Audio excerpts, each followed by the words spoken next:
Chapter 17:16. Rog. One of the 5 powerful archmages who belonged to Sabertooth and changed the name of Sabertooth. Not only did he have the magic crystal of Dragon Slayer magic in his body, but he had also been personally taught Dragon Slayer magic by Dragon. He was different from the first generation Naz, Gadgelow, and Wendy, and also different from the second generation Laxus. He was known as the 3rd generation Dragon Slayer Archmage. He really began to take Rog seriously when he found out that he was a Dragon Slayer Archmage like Sting. At that time, Noah only had one impression of Rog. Cold. This Dragon Slayer Archmage had a very cold personality. He was usually quite taciturn and only silently regarded defeating Gadgelow as his goal. Moreover, he had not made a move in the Great Demonic Combat Arts Exhibition, but his specific strength was much stronger than Naz, Grey, and Gadgelow during the S-Rank Archmage promotion exam 7 years ago. This was the information no one knew about Rog. So, I completely did not expect that you were Rog from the future. Noah looked at the evil man who called himself Rog in front of him, but whose real name was Rog, and narrowed his eyes slightly. However, this can explain why the magic aura I feel from your body is so special. When Noah saw the future Rog for the first time, he inexplicably felt that there was something strange about him, which gave him a strange feeling that he was both familiar and unfamiliar at the same time. Now that he thought about it, there was no doubt that the feeling at that time was because this guy was Rog from the future. Therefore, Noah felt that the future Rog was both familiar and strange. As for that strange feeling, it was probably the Dragon Slayer magic on the future Rog. The magic used by this Dragon Slayer Archmage was the Shadow Dragon Slayer magic. In other words, Rog and the future Rog were both Dragon Slayer Archmages raised by Shadow Dragons. It's just that you've changed a lot. Noah slightly sized up the future Rog. If the feeling you give me in this era is cold, then the feeling you give me now is quite evil. To be more precise, it was rather evil. Noah had always sensed an evil aura from the future Rogue's body. That was not the temperament that a kind man or woman should have. In response, future Rogue only twitched his mouth and said in a non-committal manner, "Time will change a person. I'm no longer the idiot from 7 years ago who only knew how to talk about Gadgelow and think about how to defeat him." 7 years ago. Noah looked straight at future Rogue. In other words, you came from 7 years in the future. That's right, future Rogue opened his arms and admitted.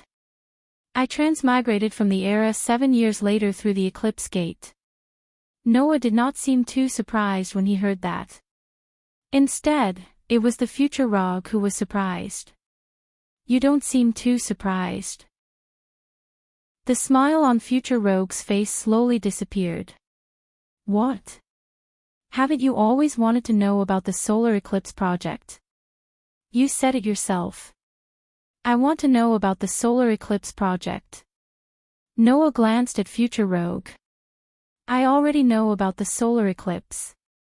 Otherwise, I wouldn't know that you're the future Rogue. So, I'll skip this part. You just have to tell me what the solar eclipse project is, and that's all. Hearing this, future Rogue frowned slightly. He couldn't help but have some doubts in his heart. Undoubtedly, Noah didn't have any special reaction to the term solar eclipse before, so he shouldn't know about the existence and power of the solar eclipse. How did he suddenly know about the solar eclipse? This question only flashed through future Rogue's mind for a moment. Soon after, the future Rog tossed the matter aside and stared at Noah. The so-called solar eclipse plan is to use the mana collected during the 7 years of solar eclipse as a cannon and fire it. After opening the solar eclipse gate, we'll fire the solar eclipse cannons and destroy 10,000 attacking dragons. Destroy 10,000 attacking dragons. Noah was stunned. Solar eclipse has such power. But, that's not right. If the solar eclipse really had such power, why didn't the solar eclipse cannons appear in Lucy's future era and destroy 10,000 dragons? Future Rogue didn't know that Noah had such doubts in his mind. He thought that Noah was shocked by the 10,000 attacking dragons. Maybe you won't believe me, but I have to tell you that after today, there will be 10,000 attacking dragons attacking this country. Future Rogue said in a deep voice. That's the real hell, a hell that no one can imagine. In my era, which is 7 years later, the world has been dominated by dragons. Less than 10% of humans survived. Future Rogue closed his eyes. That's why I came to this era from the future and asked Princess Emerald of this country to hold the Great Demon Battle Exhibition to collect the mana needed to activate the solar eclipse. When the dragons attack, the eclipse gate will be opened and the eclipse cannon will be launched to destroy 10,000 attacking dragons and save the future of this era. That's the plan for the solar eclipse. Future Rogue sighed. However, Princess Emerald didn't believe me. In order to make Princess Emerald trust me, I told her about a future I was familiar with. Only when the future I spoke of became true would Princess Emerald believe me. Then, she would open the solar eclipse and carry out the solar eclipse plan to save the future of this world. Hearing this, Noah's heart skipped a beat. The future you're talking about, don't tell me you're referring to the result of the Great Demon Battle Exhibition. That's right. Future Rogue nodded heavily. In the history I know, the Great Demon Battle Exhibition ended in a very special way. Fairy Tale's members were all unharmed, and the other guilds were all defeated. In the end, Sting was at his peak, but he felt that he couldn't defeat your guild, so he knelt down and surrendered. Once this happens, Princess Emerald will believe me and carry out the solar eclipse plan. At this point, the way the Future Rogue looked at Noah suddenly changed. However, I didn't expect you to appear at this time. Noah immediately understood what Future Rogue wanted to say. Since Noah didn't exist in Future Lucy's era, then Noah shouldn't exist in Future Rogue's era either.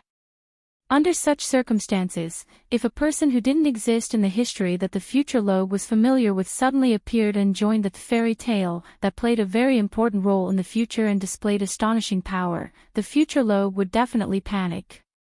After all, with Noah's power, if he continued to be active in the Great Demon Battle Exhibition, the special result of Sting kneeling down and surrendering would most likely not appear. This way, Future Rogue's prophecy about Emerald would collapse on its own, and Emerald wouldn't execute the solar eclipse plan. At that time, Future Rogue's plan would be completely ruined. Why have I never heard of your existence in my era? I don't really understand. Maybe it's because I've transmigrated to this era and caused some changes in it. Future Rogue said. However, although you're very strong, no matter how strong you are, what can you do against 10,000 dragons? How many dragons can you defeat?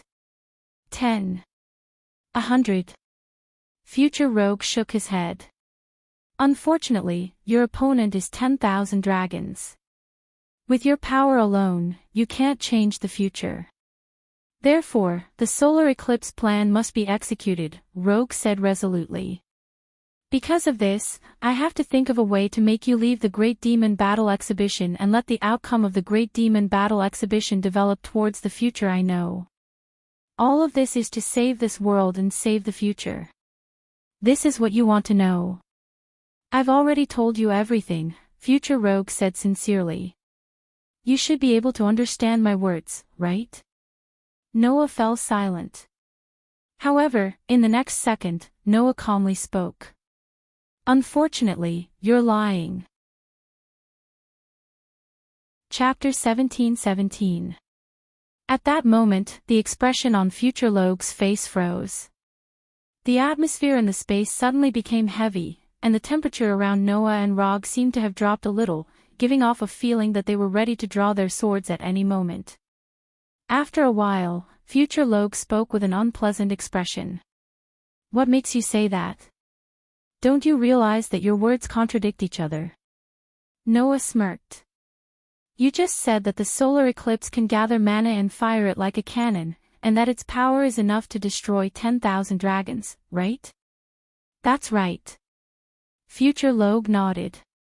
Are you suspecting that the solar eclipse doesn't have such an effect? Or are you suspecting that the solar eclipse doesn't have such power?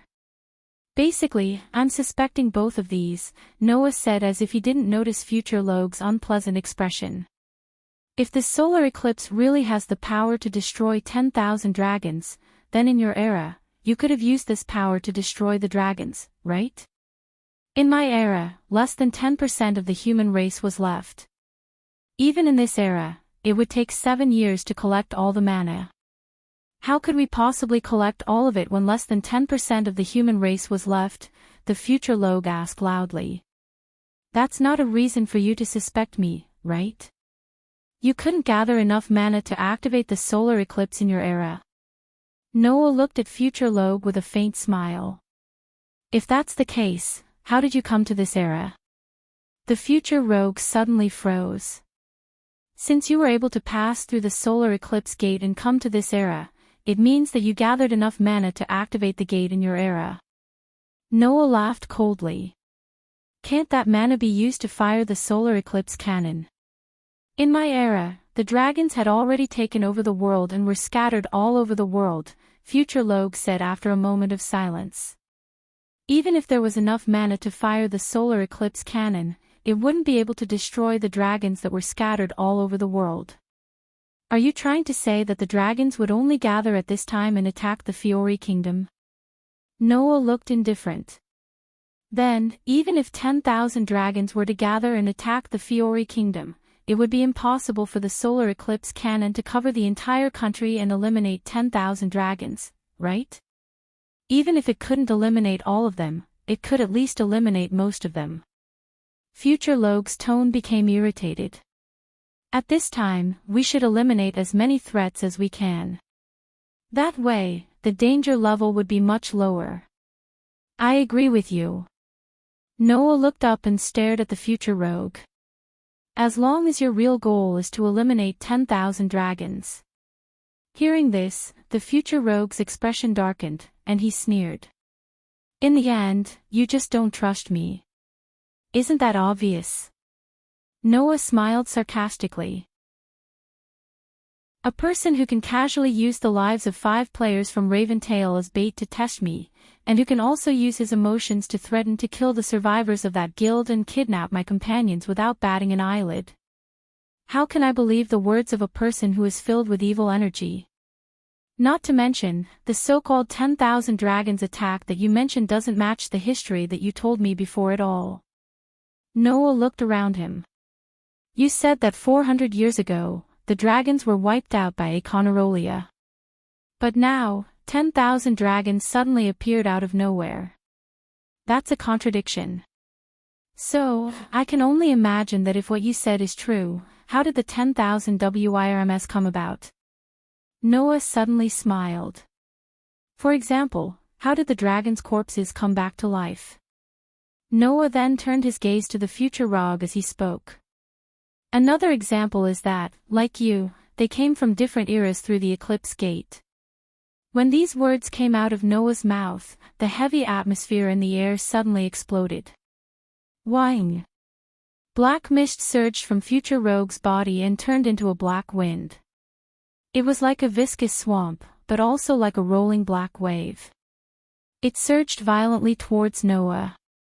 However, in the face of the surging pitch-black waves, Noah merely clenched his fist, and magical veins that looked like electric wires appeared on his arm.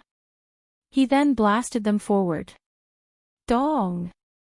The terrifying power turned into a terrifying shock wave, causing Noah's fist wind to be like a cannonball. It violently collided with the huge black wave that was surging over. With a loud muffled sound, the huge black wave exploded, scattering in all directions like sparks. However, the black fog that had spread in all directions did not disappear immediately. Instead, it seemed to have blended into the air and spread out, surrounding Noah. Then, Future Rogue's voice sounded from all directions. You are indeed an anomaly. Your existence has disrupted the history of this world, causing the future development and the direction of the era to become unpredictable. So, I think there should be a lot of people thanking me. Noah said as he used his sensing ability to search for future rogues' whereabouts. If the determined future in history can't be changed, then let me mess it up. One's own fate must be controlled by oneself. Unfortunately, it's too late. Future Rogue's voice was still echoing in all directions. His actual body could not detect it at all. The results of the great demonic martial arts competition are out. That princess must have started to believe me and is preparing to open the eclipse gate. It's too late for you to rush over now. Hearing this, Noah laughed in disdain. Should I call you stupid? Or should I call you stupid? Do you think I've been waiting for you here all this time? Future Rogue's breath stopped. Only now did the future Rogue realize that he had overlooked something of utmost importance. Where's Shuanai? Future Rogue asked in shock. Why is Shuanai missing? Isn't that a matter of course? Noah's eyes glowed brightly. Although before this, I didn't know what Project Eclipse was, nor did I know what you were planning, but since it's called Project Eclipse, then there's no doubt that the core of this plan is a solar eclipse. Future Rogue was shocked when he heard Noah's words. Looks like you've figured it out, Noah said mockingly. That's right. Just in case, I've already sent Shu and I to guard the eclipse gate. No matter who tries to get close, Shu and I will stop them with all her might. Damn it. Future Rogue cursed angrily. Then, his voice disappeared. However, the surrounding black fog did not disperse and continued to surround Noah. Under Noah's sensing ability, Rogue's aura seemed to cover the entire area of the black fog. However, knowing that Shu and I was guarding the eclipse gate and was planning to stop anyone from getting close, Rogue would not stay here. I see. Noah's expression darkened. Only a projection came to see me, but his actual body doesn't dare to come in front of me. That was to be expected. Future Rogue was afraid of Noah to begin with, so why would he personally come in front of Noah and risk his life? It was estimated that the future Rogue was like Jalal in the past, transferring half of his magic power to the body of thoughts in order to deceive Noah's perception. Part of the reason why Noah felt something off about future Rogue was because of this. In other words, from the very beginning, future Rogue had never let his actual body appear in front of Noah. The people who came in contact with Noah were only projections that possessed half of future Rogue's mana. Bang! On the mountain to the east of Coloches, the ground of the giant egg, Flapbird's meeting place suddenly exploded, creating a huge crater in the ground. From within, a ray of light flew out and rushed towards the sky. Then, it shot towards the direction of the palace. Chapter 17-18. Just as Noah had said, Emerald and her party were indeed obstructed. You are. Emerald, who was leading her party, exclaimed in surprise when she saw the girl standing in front of the eclipse gate. Shuanai Agulia. Are you Princess Emerald of the Fiori Kingdom? Shuanai's expression was unusually serious as she looked at Emerald and asked. I'm sorry, I can't let you near the eclipse gate anymore. Shuanai's words made Emerald's expression turn from surprise to seriousness. Do you know who you're talking to? Dutton stepped forward and scolded. The one standing in front of you is the princess of the Fiori Kingdom. How dare you obstruct the princess? Sorcerer, we can punish you any time. It doesn't matter. Shuanai replied without hesitation. As long as I can complete Master Noah's orders, even if I have to sacrifice my insignificant life, it doesn't matter. Shuanai's resolute declaration made Dutton's expression stiffen, and he was speechless. Not to mention Dutton, even the soldiers who came with Emerald looked at each other. For a moment, they didn't know what to do. Under such circumstances, Emerald remained silent for a while, and then spoke softly. I can feel that there is not a single bit of falsehood in your words. What an amazing determination. It seems that Lord Noah, who can make you offer up such determination, is not only outstanding in strength, but also in character. But this is not a reason for you to stop us. Emerald said loudly. Miss Shuanai, please step aside. We have a reason to open the eclipse gate. If you continue to obstruct us, I'll have no choice but to have you taken down. I've said it before, it doesn't matter. Shuanai raised her hand, and in her hand was a dazzling golden key. Her eyes were filled with determination. But, if you don't have the resolve to kill me, then you can't pass me. As she finished speaking, the key in Shuanai's hand emitted a dazzling light. Seeing this scene, the kingdom's soldiers raised the weapons in their hands and pointed them at Yuno. However, Emerald raised her hand and stopped the soldiers from acting rashly. Almost in the next second, a strange phenomenon occurred. The dazzling light emitted from the star elemental key in Shuanai's hand suddenly dimmed. Then, Shuanai sensed it. The mana that he had just instilled into the astral key in his hand suddenly went out of control. Together with most of the mana in his body, it was all pulled away by a force. What? Shuanai was shocked. Then, because of the loss of a large amount of demonic energy, her body went soft and she knelt on the ground. Seeing that Shuanai was at a loss, Emerald explained. Since you know this place, you should know that the purpose of our Great Demon Martial Arts exhibition is to gather mana for the solar eclipse. Meanwhile, this is the location of the solar eclipse gate. If you use spells in front of the solar eclipse gate, all of the mana available will be sucked away. You won't be able to fight here. Shuanai's pretty face suddenly changed. If you can't use magic, no matter how powerful you are as a magic shooter, you're just an ordinary girl. Dutton shook his head. Unfortunately, you can't stop the princess. Then, Dutton immediately waved his hand. A few soldiers stepped forward and held Shuanai up. Although Shuanai was weak, she still struggled desperately. Unfortunately, just as Dutton said, without mana, Shuanai was just an ordinary girl. There was no way she could fight against a group of men, let alone break free from the restraint of a few soldiers. Under such circumstances, Shuanai could only watch as Emerald and the others walked to the solar eclipse gate and came to the device next to the solar eclipse gate. That person from the future used Miss Shuanai's key to open a part of the lock. Previously, we also used Lucy Heartfilia's key to open the rest of the lock. Now, the solar eclipse gate's lock is completely open. We can open the gate at any time. Emerald stared at the device in front of her. Then, she turned her head and looked at Dutton. How's the preparation going? The whole city has entered the highest level of alert. We have also arranged for people to go to the border to monitor. If the dragons appear, we will be able to get the news immediately. Dutton replied. In addition, the soldiers have also begun to evacuate the residents of the city. The magic shooters who came to participate in the Great Demon Battle exhibition are being summoned. They have already gathered in the central square of Coloches. Very good. Emerald nodded. After the dragons appear, we will immediately fire the eclipse cannons to destroy the dragons. However, no matter what, there are 10,000 of them. By then, there will definitely be some survivors. We need the power of the magic shooters to fight against the dragons. We must not neglect them.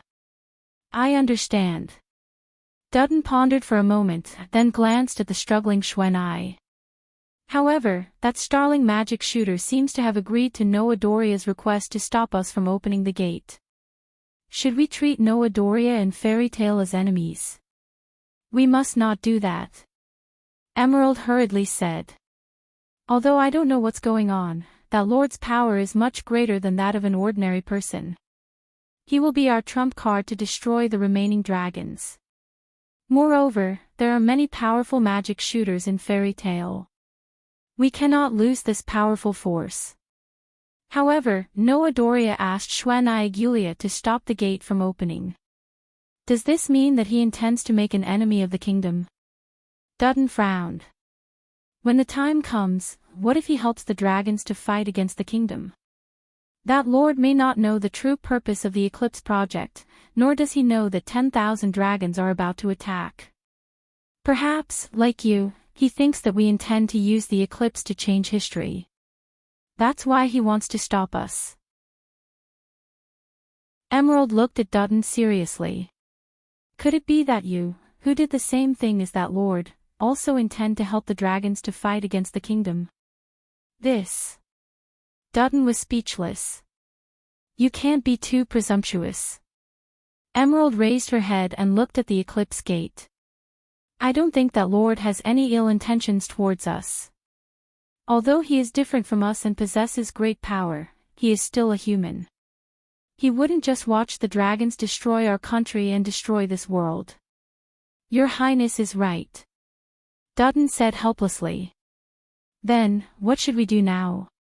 Hearing this, Fei closed her eyes and took a deep breath. When she opened her eyes again, her eyes were full of determination. Emerald then ordered. Open it. The eclipse gate.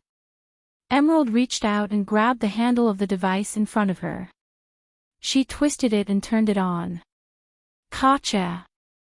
On the magnificent gate called the eclipse gate, there was a clear sound, as if some mechanism had been activated. Under the gaze of Emerald and the others, the sun, moon, and stars imprinted on the gate began to move. Then, the gate slowly opened. Clang! As the eclipse gate slowly opened, a blinding light shone out from the gate. Everyone held their breaths as they looked at the light coming from behind the door. Until the dazzling door was completely open. The entire place fell silent. Rumble, suddenly, the entire ground began to tremble. What? What's going on? What's going on? The soldiers of the kingdom's army began to panic. Emerald and Dutton were equally shocked. They tried their best to stabilize themselves as they stood up in panic. Princess. Dutton said in panic. What's going on? Emerald was also at a loss. She looked at the gate. The next moment, Emerald's expression froze. Dong!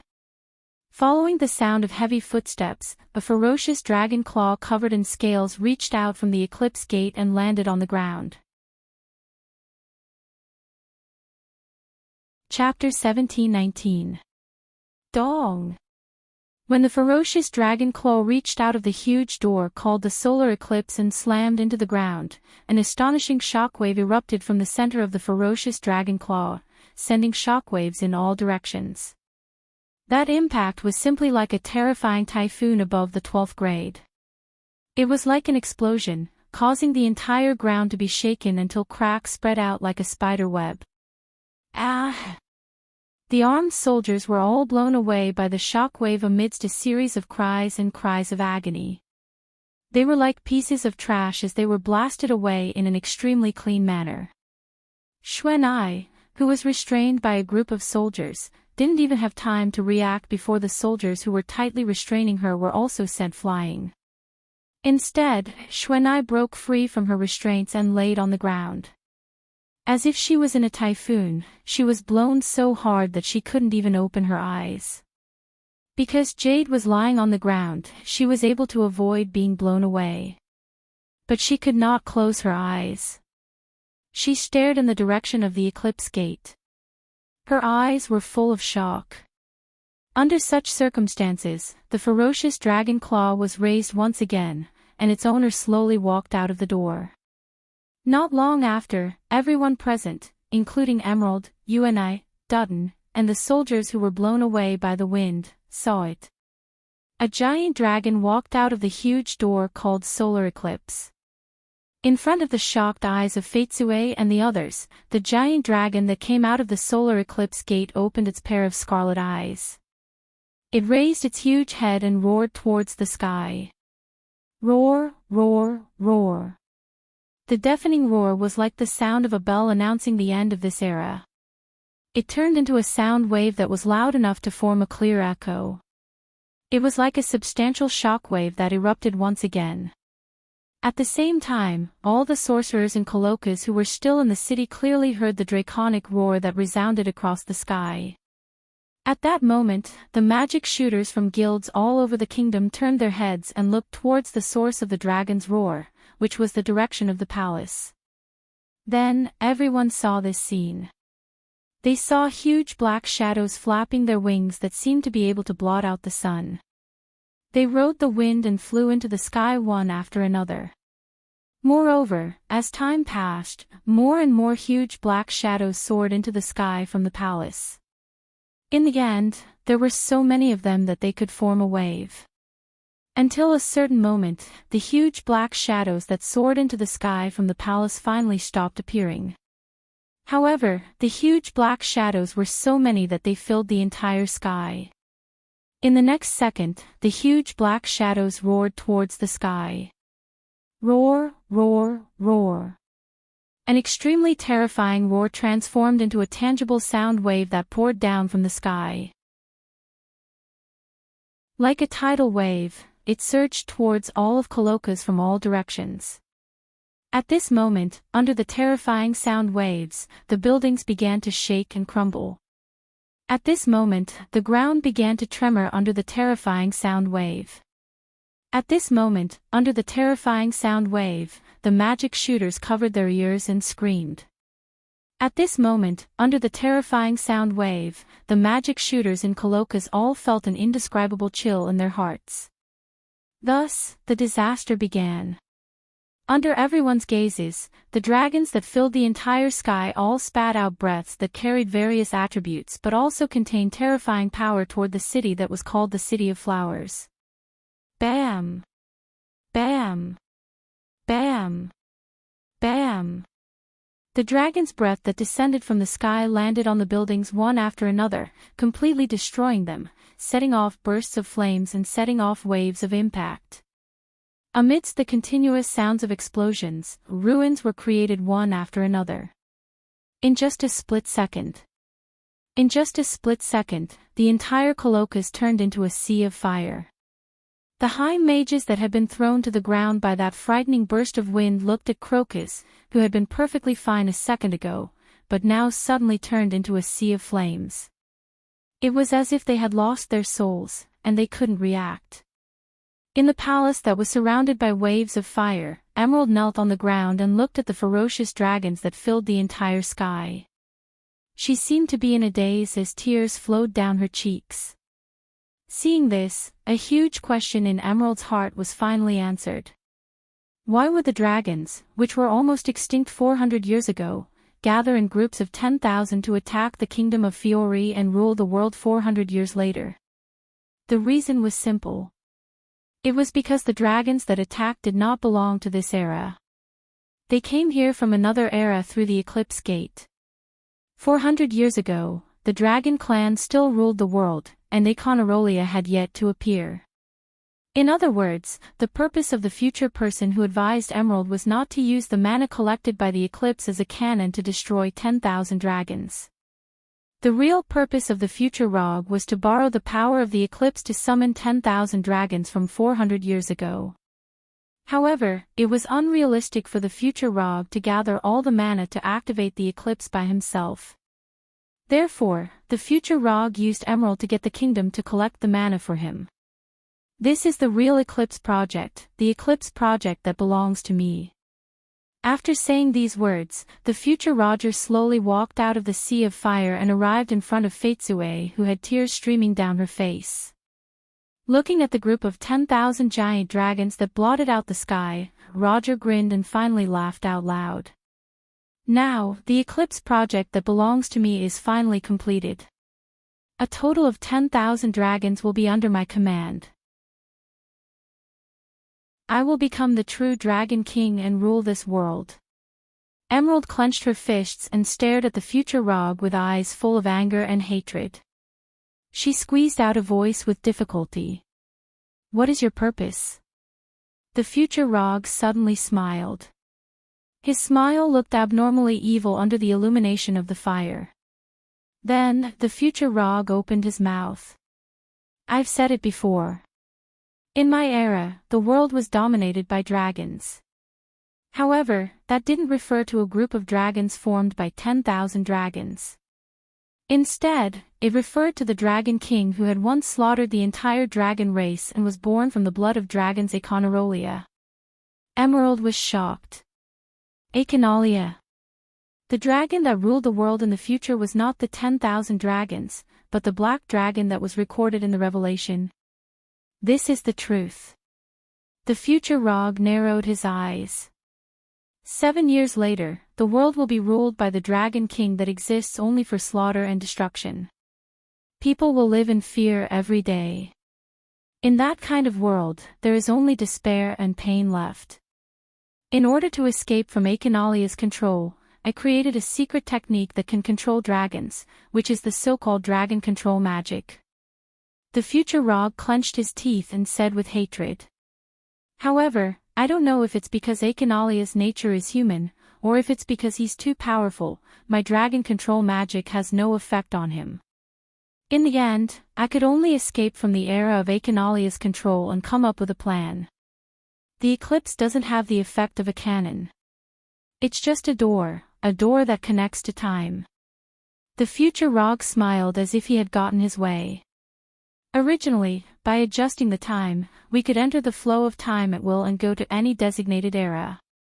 However, on the night of the eclipse before the 7th of July, this door will only connect to one era. Connect to 400 years ago, when the dragon race still existed, and summon all 10,000 dragons from the past. The future Log spread his arms, and with the huge group of dragons as the background, he raised his head and laughed loudly.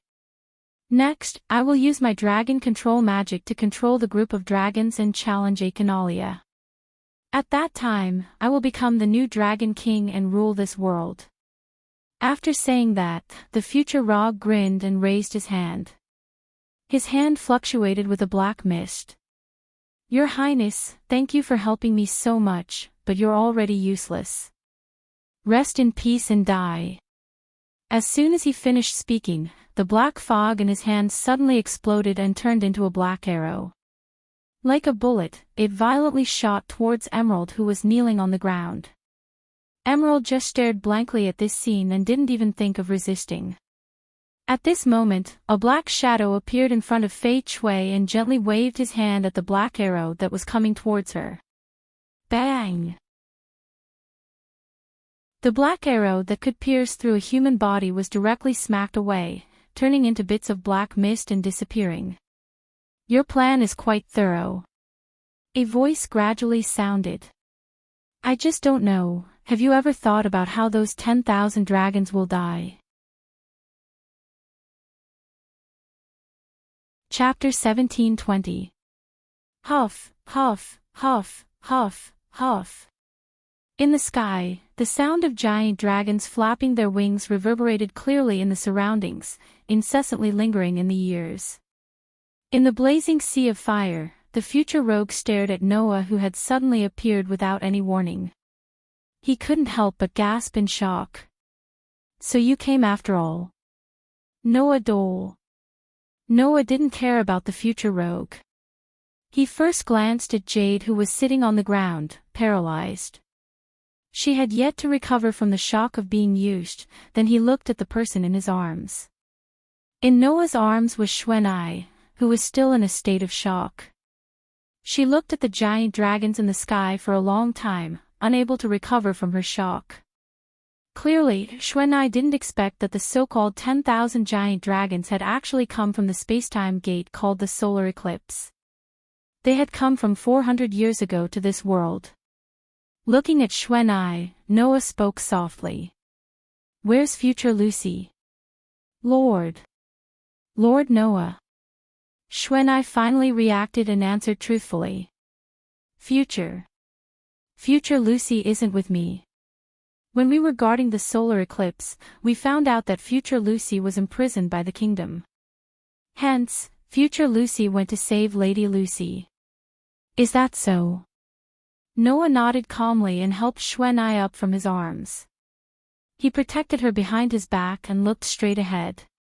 If that's the case, Xuanai, take that princess over there and leave this place together. Find your companions from the guild and move with them. Then what about Lord Noah? Xuanai quickly asked. What about Lord Noah? Me? Noah curled his lips into a smile and said without turning his head. I'll stay. You don't have to worry about me. Xuanai opened her mouth as if she wanted to say something. However, before she could finish, she was interrupted by the future rogue. Leave. The future rogue sneered. No, none of you can leave. As he finished, the future rogue raised his hand. Roar. In the sky, one of the huge dragons suddenly roared and turned into an arrow that was shot from a bow. It swooped down, bringing with it a whistling atmosphere and a strong wind.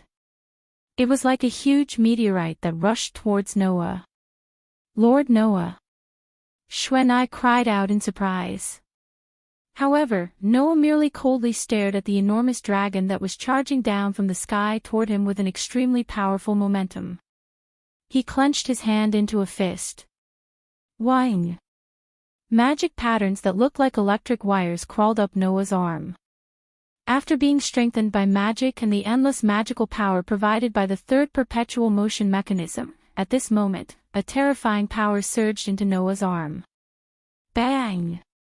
With a loud explosion, Noah soared into the sky and punched the chest of the huge dragon that was swooping down. Dong! When Noah's fist landed on the huge dragon's chest, a loud, heavy sound that sounded like a bell rang in the air. Then, the huge dragon that was swooping down with a huge momentum was blasted away. It turned into a cannonball and flew back at a speed faster than when it came, crashing heavily into a building. The huge building was smashed into pieces by the huge dragon and turned into rubble.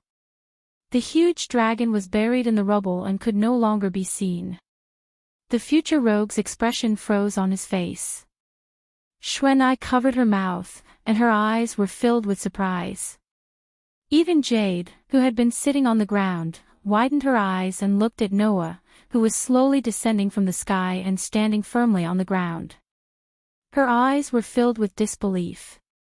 Not to mention these people, even the dragons in the sky had completely stopped roaring. For a moment, they actually stopped moving.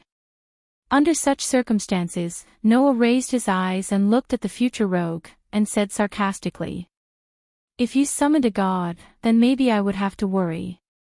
But you summoned a group of dragons that will sooner or later die in the hands of Aconarolia. You want to kill me.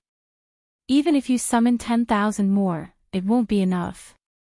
After saying that, Noah ignored the future rogue's furious expression and glanced at Xuanai. "Hurry up and take the princess away. Xuanai, otherwise, once I fight with all my strength, you will be affected." Xuanai was startled and quickly nodded. At this time, Jade's eyes were also filled with hope. "Please save this country. Sir Noah." Jade seemed to be grabbing onto the last life-saving straw. She crawled behind Noah and grabbed Noah's clothes and shouted with hope. "Now, only you have a way to save this country." Noah turned his head and looked at Jade's tear-stained eyes that were filled with hope. After a while, he nodded. "I will do my best." Fatesue bit her lips and held back her tears. She buried the endless gratitude in her heart and stood up with difficulty. Xuanai immediately supported Jade, but her eyes remained on Noah and whispered, "Sir Noah, please be careful." After leaving this sentence, Xuanai supported Jade and walked towards the center of Coloches. This time, the future rogue didn't stop Xuanai and Jade, but only stared at Noah. Only the huge group of dragons in the sky looked at the gradually leaving Xuanai and Jade, and more or less became restless. Looking at the restless group of dragons, Noah raised his eyebrows and said to the future rogue with a faint smile, "It seems that with your strength, even if you have magic that can control dragons, you still can't completely control a group of 10,000 dragons." "I don't need to completely control the group of dragons." The future rogue's face darkened and said coldly, "I only need to let them destroy and give them a target." That's enough. It's because of this forced method that you're able to keep 10,000 dragons here, right? Noah pursed his lips. If you want the dragons to completely obey your orders, with your ability, you can only control a dozen of them. Being able to control a dozen of them at once is enough. The future rogue smiled calmly. As for you, can you really deal with 10,000 dragons on your own? As he said this, a surge of mana surged from his body. The mana turned into an invisible network that connected to the dragons in the sky, causing them to roar at Noah. The sound waves shook Noah's robes and made Noah's robes flutter. Against the surging sound waves, Noah's eyes flashed slightly. With Noah's superb perception ability, he could completely sense it. In the sky, among the huge group of dragons, although the auras of the dragons were very powerful, they were uneven. Among the group of dragons, the strongest could probably reach the top of the 5 digits, comparable to the gods in the box. However, the weakest ones were probably at the bottom of the 5 digits, comparable to the 10 great Saint Magi.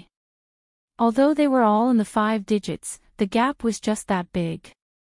However, just now, when Noah sent the dragon flying with a punch that reached the level of a god, he discovered that the dragon's scales were abnormally hard.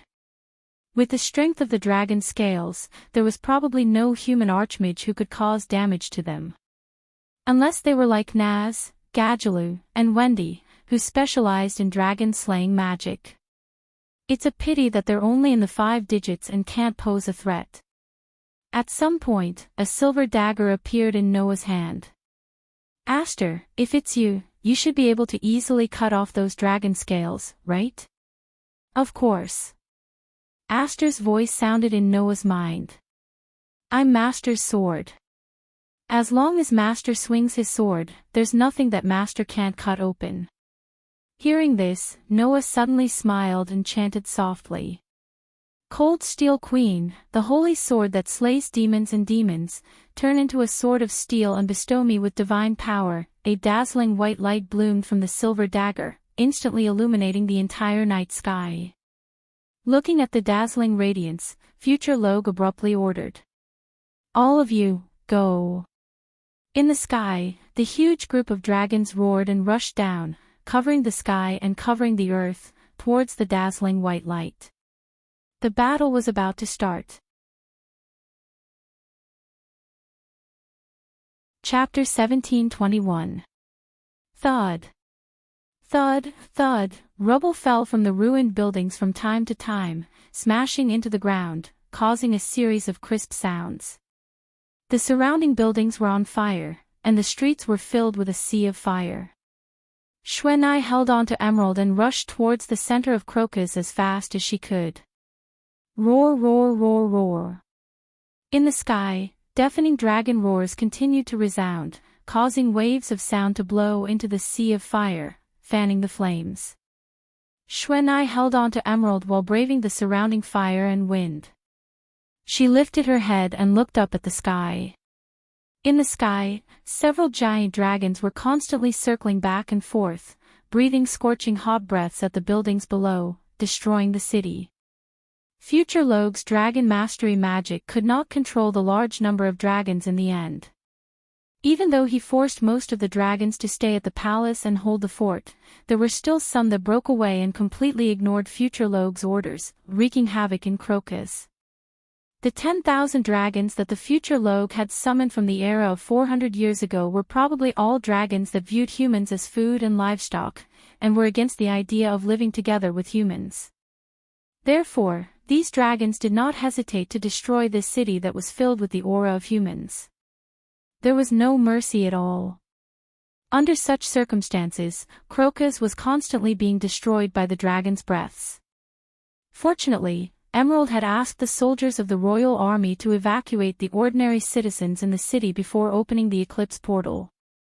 Otherwise, there would have been a great number of casualties. Emerald's heart was tormented by guilt as she watched the surrounding buildings being destroyed by the dragon's breaths, and Crocus, which was located in the palace, gradually being destroyed. All of this was his fault for opening the solar eclipse door. This sentence echoed in Emerald's heart as she suffered from the torment of guilt. At this moment, a dragon's breath descended from the sky and landed heavily on a building next to Xuanai and Emerald. Boom! The scorching breath blew up the building in an instant, stirring up thick flames and explosive winds, causing rubble and debris to splatter in all directions. Caught off guard, Xuanai and Fei Chui were thrown to the ground by the impact of the blast. They let out a cry of surprise. Princess!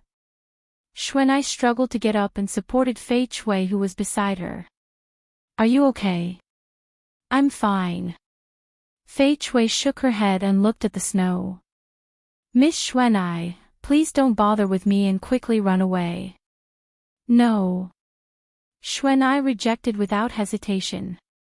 How can I abandon the princess? But, I am the one who attracted the dragons. I am the one who caused this country, and even the world, to face the threat of 10,000 dragons. Emerald said in grief. My sins are heavy enough. Even if I die here, I won't be able to make up for it.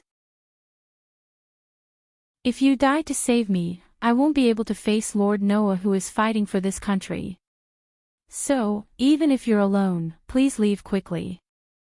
Princess, you were only used. You didn't do anything wrong. Xuanai didn't compromise. Moreover, the one who asked me to bring you to a safe place is Lord Noah. If I abandon you here, I won't be able to face Lord Noah. Please leave with me. After saying that, Xuanai forcefully helped Fei Chui up. Without any other choice, Fei Chui could only let Xuanai do as she pleased. However, in the next moment, Fei Chui caught a glimpse of the scene above. Her pretty face changed abruptly and she shouted. Run! Before Xuanai could react, a wave of shocking wind fell from the sky and hit the place where Xuanai and Fei Chui were, extinguishing the surrounding flames. Immediately, Xuanai hurriedly raised her head and looked at the sky. There, a huge dragon slowly descended. Its eyes stared at Xuanai and Fei Chui, flashing a playful light. Being stared at by those eyes, Xuanai and Fei Chui felt their bodies become cold. They couldn't even move. Soon after, the giant dragon slowly opened its mouth. Inside, a surge of flames was surging and compressing continuously. Just as the huge dragon's flame breath was about to land on Xuanai and Fei Cui's body, a dazzling lightning suddenly shot out and swept across the sky. With an extremely fast speed, it suddenly landed on the huge dragon's body. Bang! The dazzling lightning directly hit the huge dragon's head, causing a burst of thick blood to sputter out. Like a splash of water, it sprinkled all around. Rumble! The huge dragon, whose entire head was blown away, fell to the ground and gradually lost its vitality. Looking at this scene, Xuanai and Fei Chui were stunned on the spot. However, an indifferent voice immediately woke them up. Don't be in a daze there, hurry up and leave. Xuanai and Fei Chui were shocked. They subconsciously turned their heads and looked at the source of the voice. In the surging sea of flames, a petite figure was suspended in the air. The silver hair was as dazzling as the moonlight. The snake-like eyes were very coquettish. A quiet and noble temperament pervaded the petite figure. That scene was like the arrival of a goddess, so beautiful that it made people speechless. You. Xuanai said with some hesitation. You are. I'm just following my master's orders to protect you, Athena said calmly. So, don't be in a daze there, hurry up and leave here to meet up with your companions. Xuanai and Fei Chui looked at each other. Knowing that now was not the time to get to the bottom of it, they nodded in unison and continued to rush to their destination. Athena turned her head and looked in the direction of the palace. An inexplicable brilliance flashed in her coquettish snake eyes. You are my fated person, a mere dragon group naturally can't do anything to you, but you have to be careful. Saying this, Athena closed her eyes. There is one, no, two very evil and dark auras approaching. You may have to spend some effort to deal with them. Clang! In the sky above the palace, the dazzling silver light was like a shining sun, constantly gushing out from the dragon group, dyeing the surrounding sea of flames into another color. Ha! In the center of the dazzling white light, Noah roared. The demon slayer in his hand drew a cold arc of light, like moonlight, sweeping across the surroundings. Ultimate sword technique. Form 3 Shadow Moon Dance. The moonlight slash swept across the space, and like an arc, it suddenly appeared. In the sudden appearance of the moonlight, a roaring dragon that was rushing towards Noah's direction had just touched a little, and a white line immediately appeared on the part of its body that came into contact with the moonlight. Poochie! The moment the white line appeared, the dragon's body immediately followed the white line and directly broke into two halves, along with a large amount of blood, falling from the sky. And it was not only that one dragon that came into contact with the moonlight slash. Poochie poochie poochie. Accompanied by a series of ripping sounds, the giant dragons were all cut in half, bringing bursts of blood with them as they rained down from the sky. Apart from the dragon slayer magic, no other sorcerer could break through the scales, but under the elven magic equipment called the demon slayer, it was as fragile as a piece of paper. Holding such a terrifying holy sword in his hand, Noah continued to charge into the group of dragons, killing them one after another. His whole body was bathed in dragon blood. His figure was like a ghost. On the ground, future Logue, who was watching this scene with his own eyes, shouted. Don't go near him. Use your breath. Use long-range attacks. Receiving future Logue's order, the dragons surrounding Noah suddenly opened their ferocious beastly mouths, gathering a wave of magic. In the next moment, the dragon's breath shot towards Noah's direction, landing on his body. The powerful breath exploded on Noah's location, turning into a burst of fire, vibrating in the air. Chapter 1722. On the ground, a victorious smile appeared on future Logue's face as he watched the flames explode in the sky. However, in the next second, that smile froze on future Logue's face in mid-air. The flames that exploded in the sky suddenly trembled, and like streams of air, they all began to converge towards the center. There, Noah raised the holy sword in his hand high up, and absorbed all the surrounding flames into the holy sword. Immediately, streams of scorching flames converged on the holy sword's body, circling around the bright sword as it expanded. Noah held the holy sword's hilt tightly, and with a crouch, his entire body shot out like a bullet, instantly catapulting in front of the group of dragons closest to him. Absolute sword technique. Form 4 Flame Slash. The holy sword that was surging with scorching flames heavily slashed down. Pang! Flames that were even more shocking than before suddenly exploded, turning into a wave of scorching flames. In an instant, it covered the group of dragons, and a violent shockwave shook the group of dragons nearby away, scattering the entire group of dragons in an instant. Then, in the scorching flames, one by one, the dragons fell from the sky as if their bodies were being roasted, smashing onto the ground, causing the ground to tremble. Future Logue could only try his best to stabilize his body, looking at the dragon corpses all around him, and the dragon blood that splattered everywhere. His entire body trembled. That guy, is he really a monster? Just as Noah predicted, the scales and body of a dragon were extremely hard. Not only was their defense against physical attacks high, but their resistance against magic was also unimaginably high.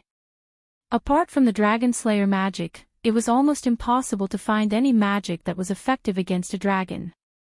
At least, it was like that in this world. Therefore, even if it was the weakest 5-digit dragon, it was still possible for a human to win. Even if one mastered the Dragon Slayer magic, wanting to defeat a dragon was a very difficult thing to do. Not everyone could become an existence like a Conarolia. It was precisely because of this that the future Logue, a dragon-slaying archmage who used the shadow attribute dragon-slaying magic, created another dragon-slaying magic that could control dragons instead of fighting them head-on. However, in front of Noah, the WIRMs that humans could not defeat at all were like the most fragile lizards that were killed one after another. How could that kind of thing happen? If humans could really have this level of power, how could the world be controlled by echinalia? Future Logue roared at Noah, who was in midair. It's impossible for a human to defeat a dragon. Future Logue's body, as if he was in a frenzy, formed an invisible network that connected to the dragons. Roar, roar, roar. The dragons immediately roared in unison. Their roars were filled with rage. Future Logue was unwilling to believe that a human could defeat a dragon, but how could those dragons, who regarded humans as food and livestock, believe that a mere human could single-handedly challenge a group of 10,000 dragons? Seeing one dragon after another die under Noah's holy sword, the rest of the dragons were incomparably furious and also went crazy.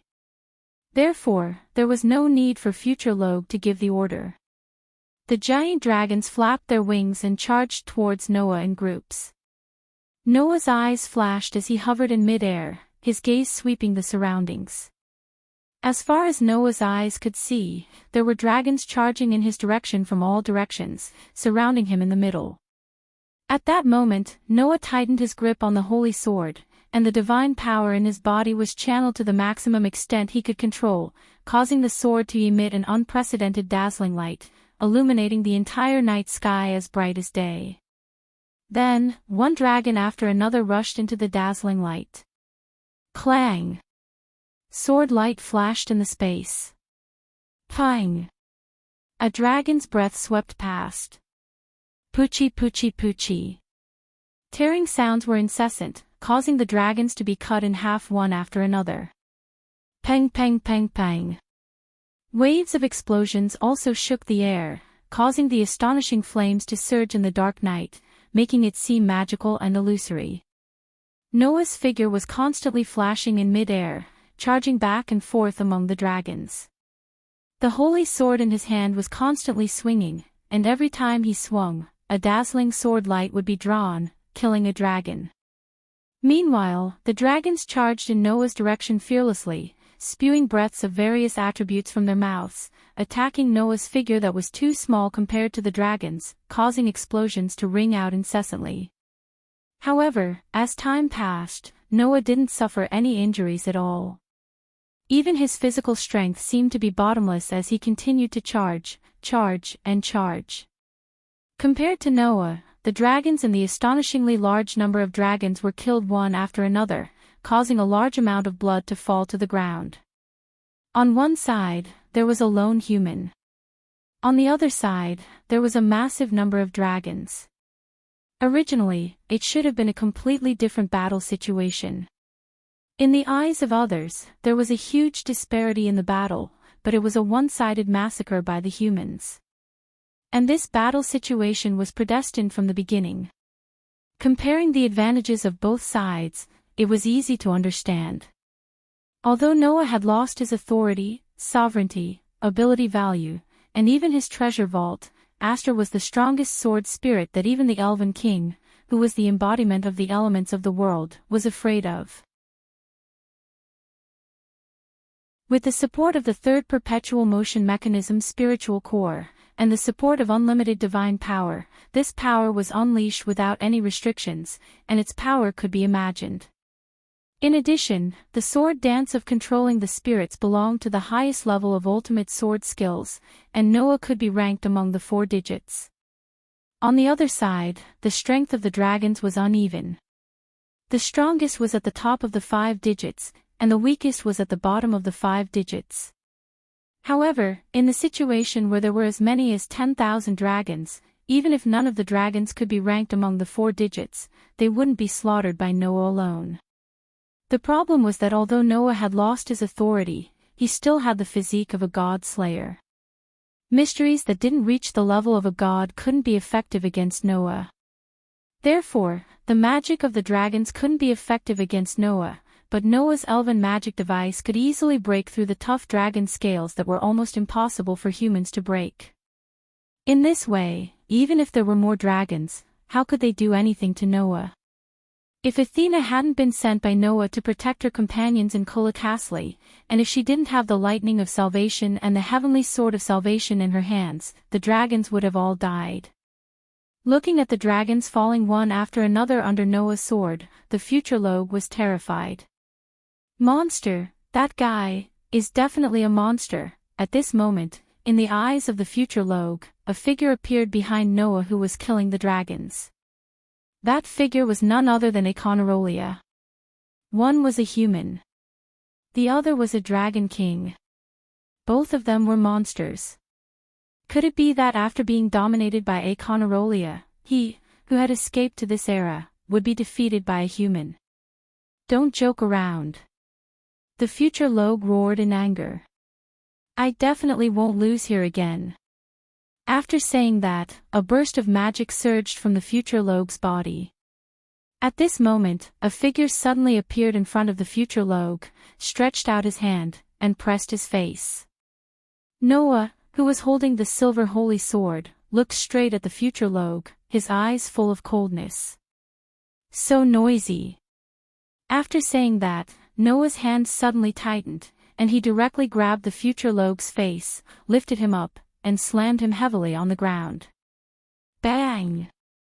The future Logue didn't even have time to react before his whole body was slammed on the ground, causing the ground to crack. Chapter 1723. Cough. The strong impact from his back shook his internal organs, causing him to cough up blood on the spot. Blood splattered on future Rogue's face, staining his sinister face. In fact, future Logue wasn't weak. In this era, future Logue's strength was already very outstanding. He was much stronger than Naz and Gadgelu, who participated in the S-rank promotion exam. As a magic shooter, even if he couldn't be said to be at the peak, he was definitely in the ranks of the powerful. Future Logue came from 7 years in the future. 7 years of bitter struggle in a world dominated by Econarolia. One could well imagine how powerful Logue would become in the future.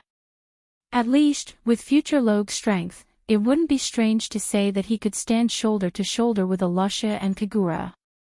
However, facing an existence that could solo 10,000 dragons, future Logue had no power to fight back. It was still the same sentence. It wasn't that future Logue was too weak. It was just that Noah's strength couldn't be considered on the same level as human magic shooters. Damn. Damn. Future Logue struggled to get up. But before future Logue could struggle to get up, a flashing holy sword was suddenly pressed against future Logue's neck. The cold touch from the front of his neck made future Logue freeze. Future Logue could only slowly raise his head and look in front of him. There, Noah was holding a silver holy sword and pointing it at future Logue's throat. His eyes were abnormally cold. I don't know what kind of desperate life you lived in your era, but because of that, you came to this era and used everything you could to summon 10,000 dragons for you to manipulate and conquer the world for you. How is that different from Econarolia? Noah's gaze fell on future Logue, giving future Logue an indescribable sense of oppression. You can't even protect your own future, yet you want to take away someone else's future. Your defeat was already destined. Shut up. Future Logue hysterically roared. If it weren't for you. If it wasn't for you. I will definitely not lose here. Hearing this, Noah laughed in disdain. However, before Noah could say anything, another voice rang out in this space. No, even without this person, you can't win. The sudden voice startled the future Logue. Noah narrowed his eyes and turned his head to look at the source of the voice. Tap, tap, tap, tap. Amidst a series of extremely clear footsteps, a figure seemed to be slowly approaching from the distant horizon in the sea of fire. Step by step, the figure stepped on the waves of fire and came into the vision of Noah and the future Rogue. It was a young man who looked much younger than Noah. His short black hair swayed as if there was no wind. A pair of black eyes flickered with flames. He was dressed in black with a long white cloth tied around his chest. On his body, a deep darkness seemed to be stirring, causing the surrounding sounds to disappear all at once. Looking at this person, no matter who it was, they would have two feelings. 1. This was an unfathomable yet extremely ordinary person. 2. This was a harmless yet extremely dangerous person. The youth who had gathered two completely contradictory qualities into a single body hence walked with clear and quiet steps, arriving before Noah and the future Logue. Immediately, the other party's eyes gathered on Noah as a harmless smile appeared on his face. "We meet again. I'm very happy to see you again." These words were undoubtedly from the bottom of his heart. This was because no one could hear a trace of falsehood from the young man's words. As a matter of fact, she was genuinely happy to see Noah again. "After all, among all the people I've met, you're the one who's most likely to kill me." Hearing this, Noah's eyes gradually narrowed. He softly spoke and revealed the identity of the person who had come. "Jerf, that's right." The young man who appeared in front of Noah was none other than Jeffrey, who was exuding a contradictory aura. The most ferocious and evil dark magician in history. Jerf. The future Logue gazed at Jerf in astonishment. It was apparent that even the future Logue didn't expect to see this legendary figure here. However, Jerf didn't care about the future Logue at all. 7 years ago, I saw the battle between you and Aconarolia on Heavenly Wolf Island, Jerf said with a nostalgic sigh. Originally, I had thought that you would definitely be destroyed by Aconolia. Who would have thought that in the end, not only did you not lose to Aconolia, you even seriously injured him. At that time, I was truly shocked. The future Logue widened his eyes to the maximum after hearing Jerf's words. His gaze towards Noah changed from resentment to shock. Heavily injured Aconoroglia. In the future Logue's era, the world had been dominated by Aconoroglia. As such, it was impossible for the future Logue to not know how terrifying Aconoroglia was. He was the Dragon King who had slaughtered the entire dragon race. He was the Black Dragon who had destroyed an enormous country. He was the one who had brought the end of the world and the despair of an era, and this human had heavily injured him. So that's how it is. So that's how it is. The future Logue's gaze became empty as he laughed out loud. That's right. If he wasn't that strong, how could he single-handedly challenge 10,000 dragons? The future Logue still remembered that he had said this to Noah in the dragon graveyard. Your opponent is a giant dragon with 10,000 heads. You can't change the future with your power alone. The words from back then had now been rejected by Noah in the most direct and ironic manner. Only now did the future Logue understand. Noah Doria. This man wasn't someone that humans could compare to. Even in the face of everything in the world, it was difficult to find an existence that could be compared to him. Therefore, the future Logue laughed out loud. His laughter contained an indescribable sorrow. Unfortunately, at this moment, the existence of the future Logue was already insignificant to the two otherworldly figures present. Noah even withdrew the holy sword from the future Logue's throat and looked at Jerv. What are you doing here? Jerv smiled. His expression was still as harmless as ever. I'm here to witness the future of this era. Witness the future of this era. Noah furrowed his brows. What do you mean? Jerv didn't answer. Instead, he looked up and said, Don't worry. Aconolia, the Dragon King who was transformed from a human. Undoubtedly, he had the power to dominate the world, but he only wanted to destroy. His hatred for life led him to slaughter the entire dragon race back then and treat the dragons as his targets. Jerv looked at Noah again. The smile on his face didn't change, but his eyes turned dark red. If Aconolia, who hates the dragon race, sensed the aura of so many dragons here, what would he do? Noah's heart skipped a beat when he heard Jerv's words. He lifted his head abruptly and looked at the sky. Roar, roar, roar. In the sky, a large number of dragons roared at the sky, and their roars resounded in the night sky. It was an abnormally majestic sight. However, Noah discovered it. The giant dragons that were attacking him fearlessly just a moment ago actually stopped in mid-air and roared threateningly in one direction. He looked like a wild beast that had instinctively sensed that a fatal disaster was approaching. Noah looked in the direction of the dragon's roars and gazed into the distant horizon. Not long after, a black figure appeared silently. Chapter 17:24. On the other side, when Noah was slaughtering the dragons, the magic shooters of the various guilds who were still in Coloccas were also fighting against the dragons that were out of future rogues' control.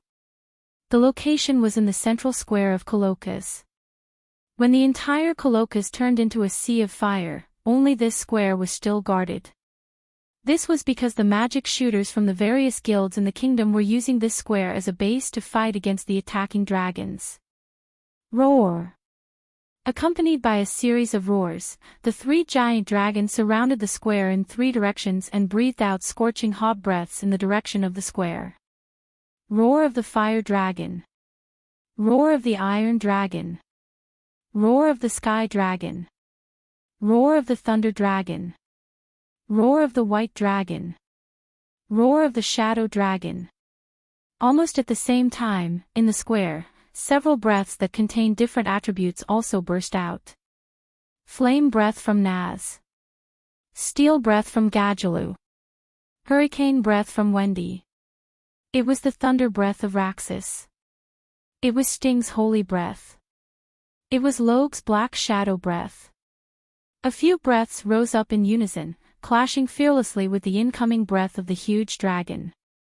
Boom! Several breaths collided with each other, entangling with each other.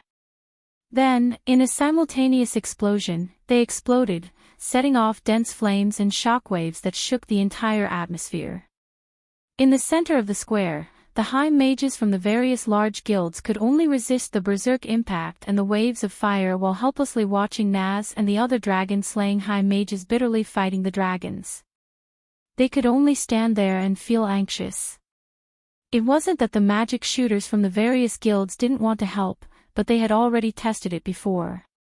Other than the dragon-slaying magic shooters, no one could cause damage to the dragons. Even Jula, who was ranked 5th among the top 10 Saint Magic shooters, couldn't do anything to those dragons. Therefore, everyone could only leave the battle to the dragon-slaying magic shooters. They gathered in the center of the square and were responsible for protecting those who were injured in the previous battle, as well as guild members who were too weak to protect themselves. Among them, Snow and Emerald were among them. Of course, Athena was there too. Lucy looked at Athena anxiously. Naz and his party were entangled with the three dragons and couldn't take them down for a long time.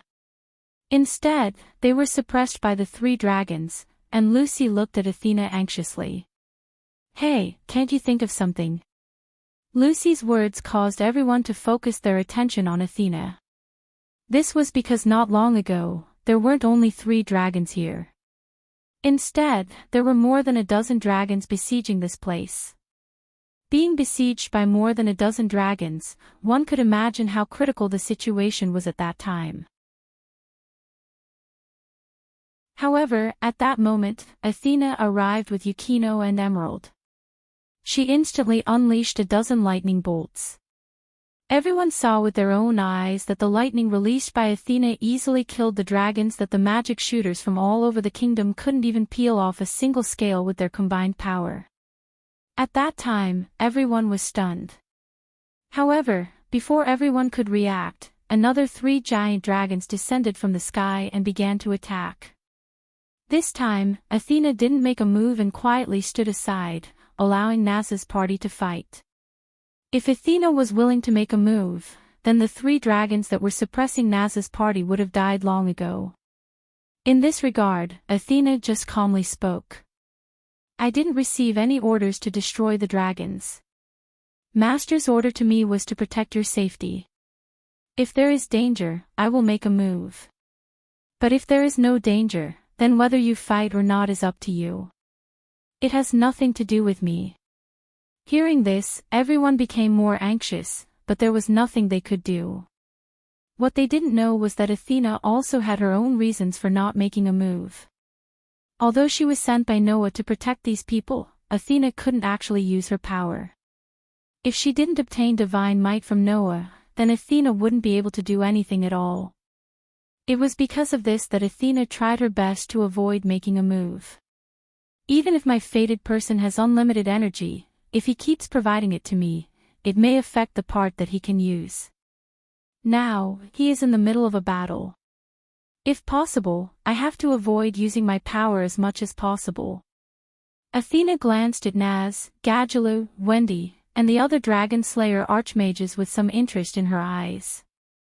Moreover, those Dragon Slayer Archmages are warriors with great potential, but they are still immature. If they can fight those dragons, it will be beneficial for them, right? As the goddess of war who had nurtured countless outstanding warriors, Athena was delighted to see them. Therefore, after 2 considerations, Athena was only responsible for holding the fort and didn't choose to make a move. However, something that even Athena didn't expect happened. Naz, Gadjalu, Wendy, Sting, and Logue, who were fighting the 3 dragons, suddenly stopped and froze in place.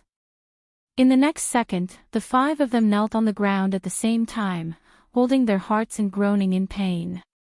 Laxus, the only one who didn't have any abnormalities, was slightly shocked and shouted. "What's wrong with you?" Naz and the others ignored Laxus. They just held their hearts, their pupils dilated, and their breathing quickened. They knelt there with a depressed expression, gasping for breath. Naz. Gadjalu. Wendy.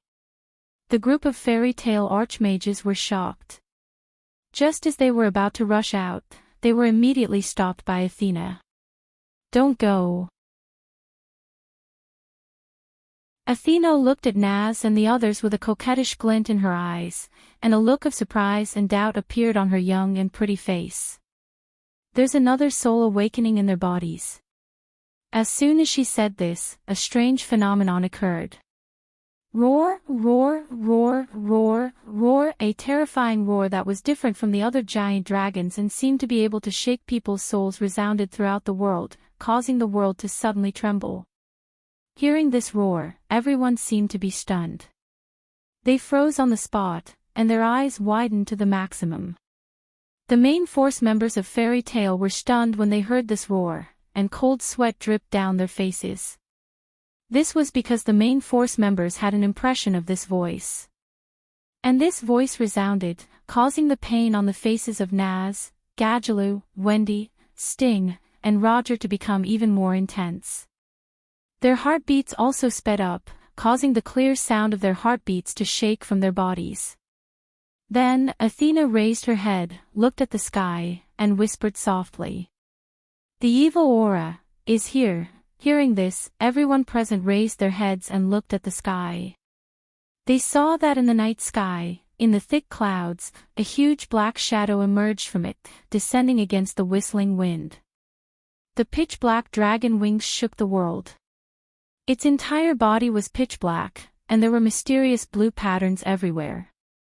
Its body carried a terrifying aura that separated the atmosphere. Its posture was like the embodiment of despair. The pitch-black dragon king slowly descended from the clouds under everyone's sluggish gazes. Looking at the pitch-black dragon, Makarov's voice trembled as he squeezed out a voice with difficulty.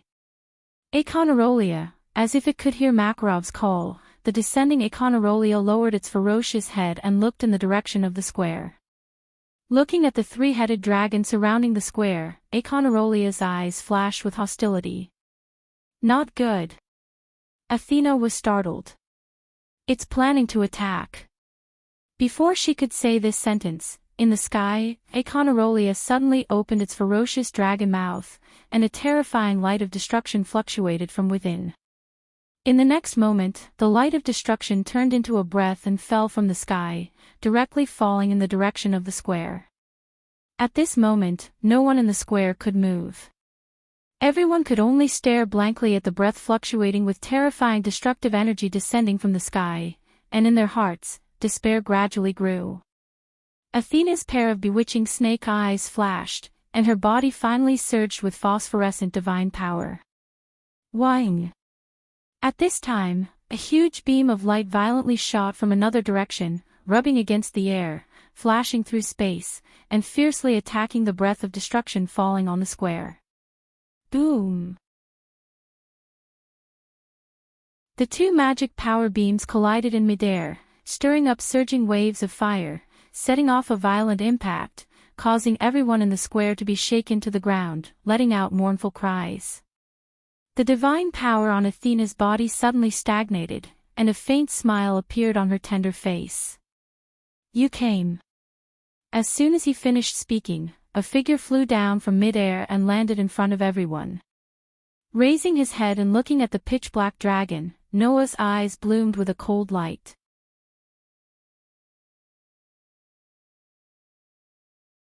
Chapter 1725. Noah.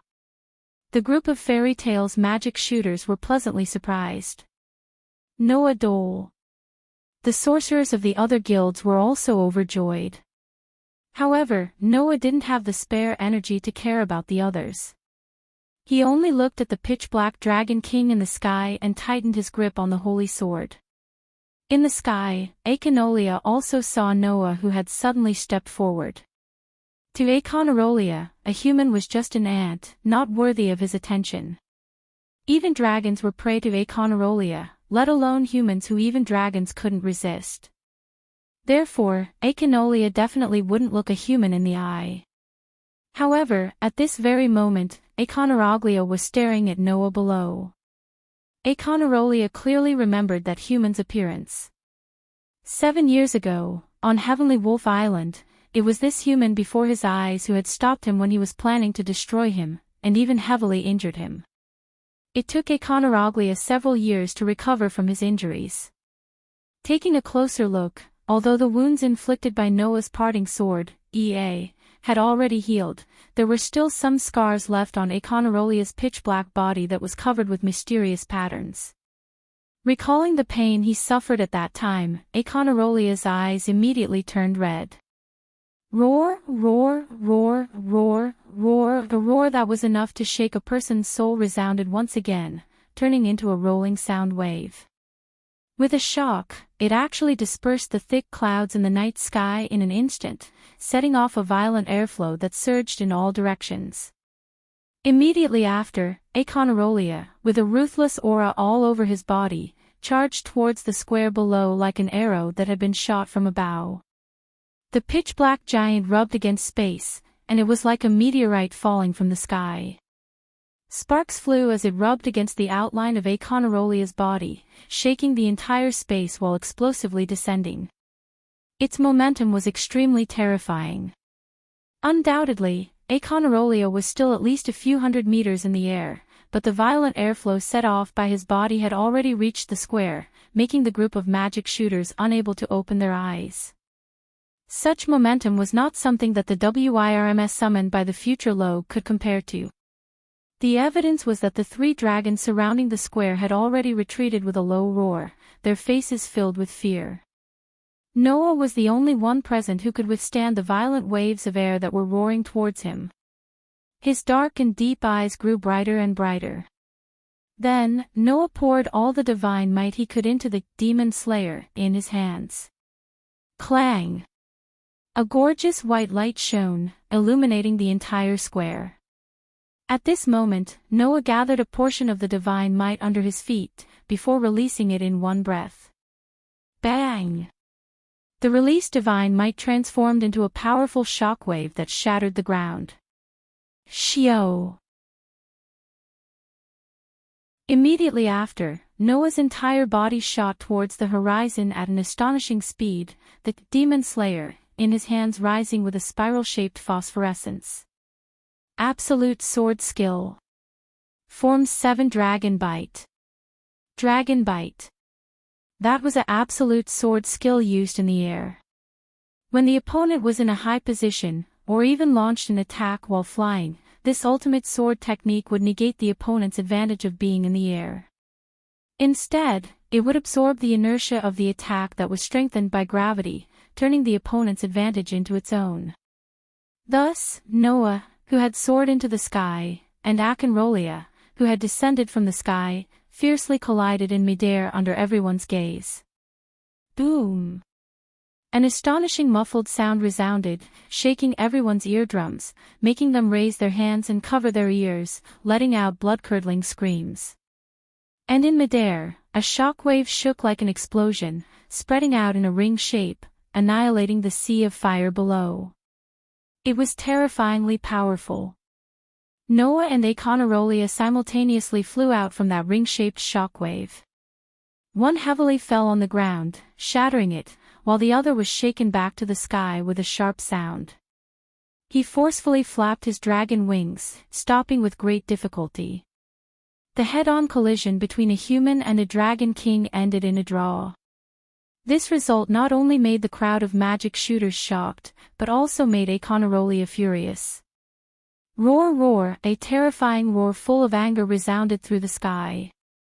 With such anger, Akenrolia flapped his dragon wings and suddenly swooped down once again.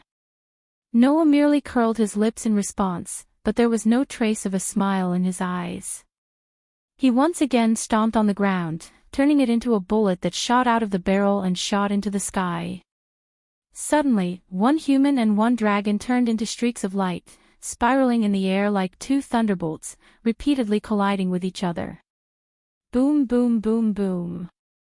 Heavy muffled sounds that stung people's eardrums kept echoing as Noah and Akenrolia collided with each other, creating terrifying shockwaves in midair that could be seen with the naked eye in all directions, making the space tremble. Such a shocking collision shocked all the magic shooters in the square. For a moment, they were completely unable to react. Only Emerald had a pleasantly surprised expression, as well as disbelief. That sir is actually so powerful. There was no doubt that it was a power that humans could not compare to. Everyone present, including Fei Chui, finally had a clear understanding of the extent of the power that Lin Fan possessed. This was especially true for the archmages of Saber-Tooth, who felt a burst of fear in their hearts. It turned out that they had always regarded such an existence as an enemy, or even as trash. Just how arrogant and conceited did one have to have such an understanding? With their hearts full of shock, the group of magic shooters could only foolishly look at the astonishing collision in the sky, not even knowing that their backs were soaked in sweat. In the end, it was the magic shooters of Fairy Tale who were the first to react. "Don't be in a daze there," Makarov shouted loudly. "Hurry up and see what's wrong with Naz and the others." Only then did everyone come to their senses. Naz! Habi flew to Naz's side, so anxious that tears came out of his eyes. "What's wrong with you?" "Ha!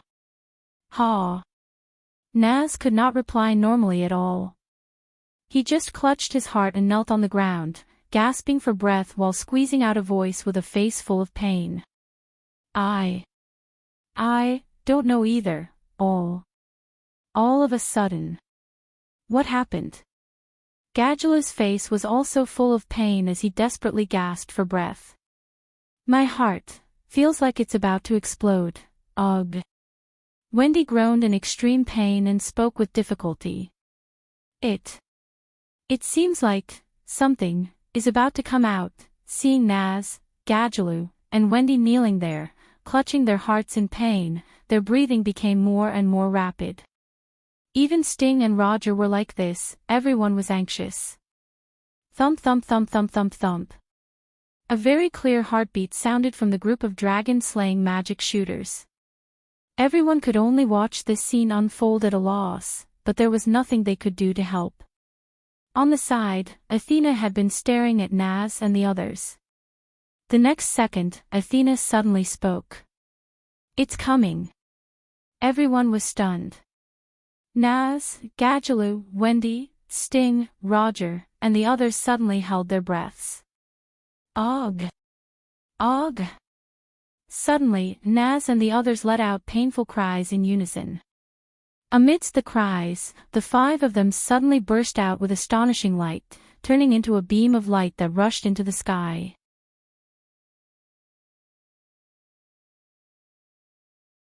Chapter 1726. Hum. Amidst the tremors in the air, the pillars of light that rose from Naz, Gadjaloo, Wendy, Justin, and Rog rushed directly into the sky, shining with a dazzling light that was particularly conspicuous in the dark night. What's going on? Everyone present was completely dumbfounded when they saw this scene. However, in the next moment, the scene in the light pillar caused their eyes to widen. Not to mention the others, even Naz, Gadjaloo, Wendy, Justin, and Rog's eyes widened. That's... Naz's face was full of shock. No way. Gadjaloo's eyes were full of shock. Liar.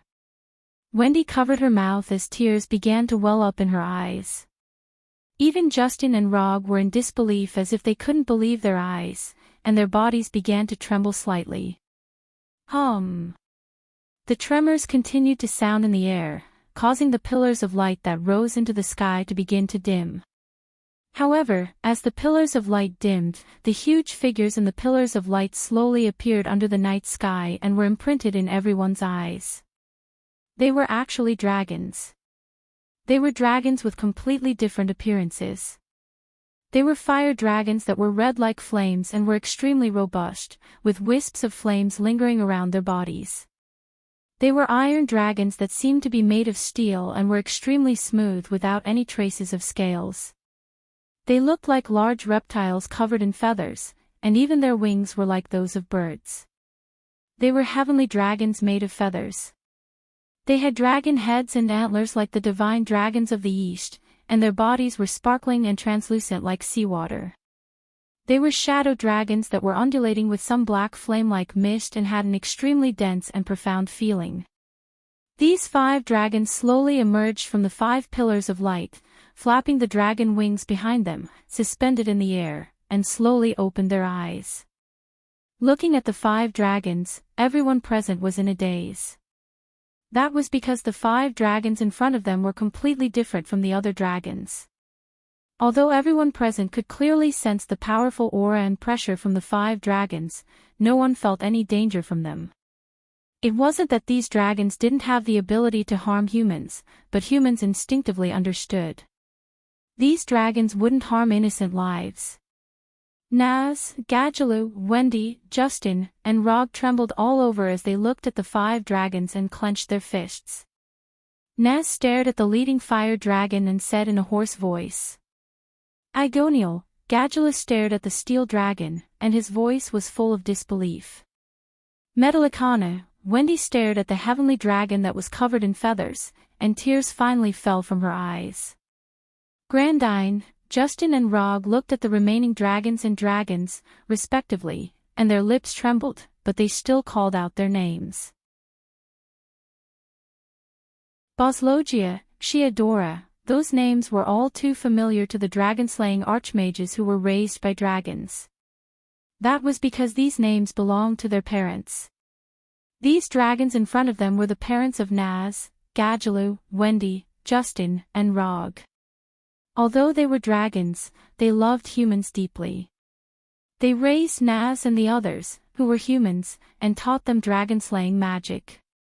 However, they disappeared at one point, causing Naz and the others to bitterly search for their parents for several years. Under the incredulous gazes of Naz and the others, the 5 dragons lowered their heads and looked at their children with an unimaginable gentleness in their eyes. The leader, Igonial, spoke in a loud voice. "Long time no see, Naz." Ignir. Naz couldn't help but stand up. He couldn't take his eyes off Ignir at all. He moved his legs and walked towards Ignir step by step. "Is it really Igonial? You don't even recognize your own father." The corners of Igonial's mouth curled up, but that curl quickly disappeared. He shifted his gaze to the sky in front of him and snorted coldly. However, now is not the time to reminisce. Naz, get out of the way. That one sentence dispelled all the excitement and emotions in Naz's heart. Bastard! Naz shouted angrily at Agoniel, who was in the sky. What do you mean by get out of the way? You're so noisy, Naz. Shut your mouth. Agoniel ignored Naz and looked ahead with narrowed eyes. What's next is a battle between dragons. You can't interfere now, so just watch quietly from the side. A battle between dragons. Naz was stunned. At this time, everyone present suddenly realized. In front of Agoniel and the others, a group of black shadows was approaching at an extremely fast speed. Looking at that group of black shadows, everyone's heads began to feel numb. The reason for that was because each and every one of those silhouettes was an enormous dragon. A group of countless dragons surged toward them like a tidal wave, bringing with them an unimaginable sense of oppression. However, in the face of that terrifying oppression, Agoniel snorted disdainfully. He flapped the dragon wings on his back and roared at the sky. I am the Fire Dragon King Agoniel. Dragons! If you want to challenge my dignity, then come at me. This roar turned into a rolling sound wave that resounded through the night sky like thunder. That roar made the magic shooters on the ground wail for the umpteenth time. However, at the same time, it also stopped the overwhelming swarm of WIRMS from surging forward. The WIRMS stopped in front of Ignir, Metallicana, Grandine, Boslosaya, and Shigiadora, flapping their wings and letting out deafening roars. Obviously, the name of the Fire Dragon King was definitely a well-known name for the dragons. Otherwise, there would be no way to deter so many dragons at once. Dragons! Go back. Grandine also spoke, but her voice was not as heavy as Agoniel's.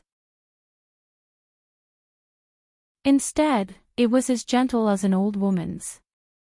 The current era does not belong to us dragons. Invading this era is not allowed. Go back to the era that belongs to you. Hearing that, many dragons in the group let out roars of disagreement, disapproval, and even disdain. They did not pay attention to Grandine's words at all. However, not all dragons were like that. Some of the dragons looked at each other in confusion, as if they did not know what to do. Some of the dragons retreated without hesitation, and even went behind Agoniel and roared at the original group of dragons. The former were intimidated by the name of the Fire Dragon King, and did not know if they should retreat. The latter were all dragons of the Fire Dragon clan, and treated the words of the Fire Dragon King Agoniel as an order. Hence, the dragons that had brought disaster to the entire Crocus were divided into 3 factions. One was led by Agoniel, Metallicana, Grandine, Boslosaya, and Shigiadola. One was intimidated by the might of the Fire Dragon King and the other dragons, and chose to watch from the sidelines.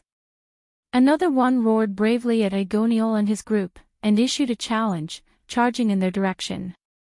Agoniel spat out a stream of flames from his nose, but a sinister smile appeared on his dragon head. I'm burning. Immediately, the dragons in the sky above Crocus began to roar and collide, and an intense group battle broke out in midair. The battle between humans and dragons had unknowingly turned into a battle between dragons and dragons.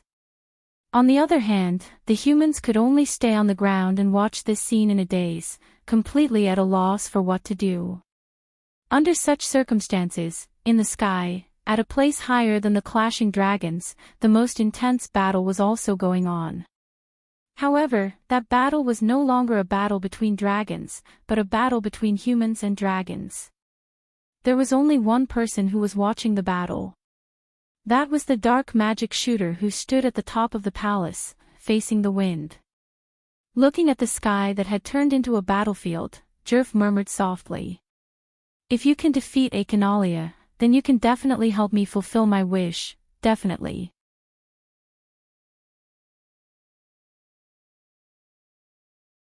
Chapter 1727. Bang! In the distant horizon, the two streaks of light collided with each other heavily. After a heavy muffled sound and violent wind, the two streaks of light trembled and were sent flying backwards. Under the shock of the ring-shaped shock wave, the two streaks of light retreated violently. Roar! Econarolia roared furiously. The dragon wings on its back flapped, and its huge body that was sent flying backwards came to a stop. It stabilized its body, and then transformed into a meteorite for the umpteenth time, shooting forward. That speed made the Black Dragon King like a bullet. In an instant, it arrived in front of Noah, who was still retreating, with a ruthless and ominous glint in its eyes. Who? Accompanied by a whistling sound, the halberd-like dragon tail on Econarolia's back swung fiercely in the direction of Noah. Wherever the black dragon tail passed, the air was compressed into a ball and suddenly exploded, forming a very ear-piercing sonic boom. Under that ear-piercing sonic boom, the black dragon tail, which carried an extremely terrifying power, swept across the space and violently whipped towards Noah. With such a powerful blow, it was impossible for Noah, who possessed superb senses, to not detect it. However, Noah did not show any fear, nor did he stop. Instead, he gathered divine power under his feet and suddenly released it. With a dong sound, as if he had stepped on the air, he turned into a cannonball and retreated at an even faster speed. Swish! The dragon tail, which carried a terrifying power, suddenly fell into the air, setting off a wave of air and even causing a burst of air. It was quite terrifying. One could well imagine how frightening the damage would be if that strike were to land on a person's body. Unfortunately, no matter how strong he was, if he couldn't hit him, then it would be completely useless. Noah, who had casually avoided that frightening blow, had a sharp glint in his eyes. He still did not stop his body, but converted the divine power flowing in his body into demonic power. Clang! Without the support of the divine power, the light on the demon slayer in Noah's hand suddenly dimmed. However, a violent demonic power suddenly rose from Noah's body. Buzz! In the next moment, huge magic squares rotated in front of Noah one after another, overlapping and combining. In an instant, they formed an extremely abstruse and complex geometric pattern. Then, waves of berserk magic power rapidly condensed into streams and poured into the extremely complex geometric magic array, causing the complex geometric magic array to expand continuously. In just a moment, the complex geometric magic square had expanded to a size of hundreds of meters in diameter, with dazzling demonic power flickering inside. Only then did Noah reach out his hand and placed it at the center of the complex geometric magic square that was like a huge turret, and whispered, "Cast!" The massive amount of demonic power that was gathered within the magic square exploded instantly. Bang! In the next moment, in the sound of heavy artillery, an earth-shattering magic beam burst out from the huge geometrical magic array, and with a sharp whistling sound, it shot straight towards Econarolia. Looking at the huge beam of demonic power shooting towards him, a faint sense of crisis emerged in Econalia's heart. Therefore, Econalia had reason to believe that his dragon scales that could resist any kind of magic attack and even physical attack would not be able to completely offset the might of the huge beam of demonic power. Roar! Thus, Econalia suddenly roared and opened his sinister dragon mouth, gathering demonic power that fluctuated with frightening destructive energy and condensing it into a ball of light. Bang! The ball of light exploded, and the fearsome destructive energy transformed into a beam of light that pierced through the air and shook heaven and earth. The beam of light was imbued with a burst of abnormal energy fluctuations, and it hurtled directly toward the oncoming beam of light. Boom! The moment the two terrifying beams of light collided, a ball-shaped ball of demonic power continuously expanded at the point of collision. Finally, it exploded with a loud bang, causing the violent explosion to turn into a shockwave that shook in all directions. The thunderous sound could be faintly heard even from a distance of 1,000 meters. At the moment of the explosion, a circle of energy ripples also shook from the point of explosion, sending Echinalia flying back. It was at this moment that a figure suddenly appeared in the center of the energy ripples in front of them. With a whoosh, the figure landed on Echinalia's back. Echinalia's eyes widened. Noah, on the other hand, raised his fist high. Magic lines that looked like electric wires suddenly crawled up his arm. Go down. Amidst the violent roar, Noah's fist that was covered with electric wiring lines suddenly clenched, and like a thunderclap, it fiercely smashed down on Echinalia's body. Boom! A muffled sound like the ringing of a bell resounded, shaking up a circle of shock waves. An astonishing force directly hit Echinalia's back, causing him to let out a painful howl. His huge body was like a kite with a broken string, and like a rubber ball that was fiercely slapped away, he fiercely fell to the ground. Whoosh!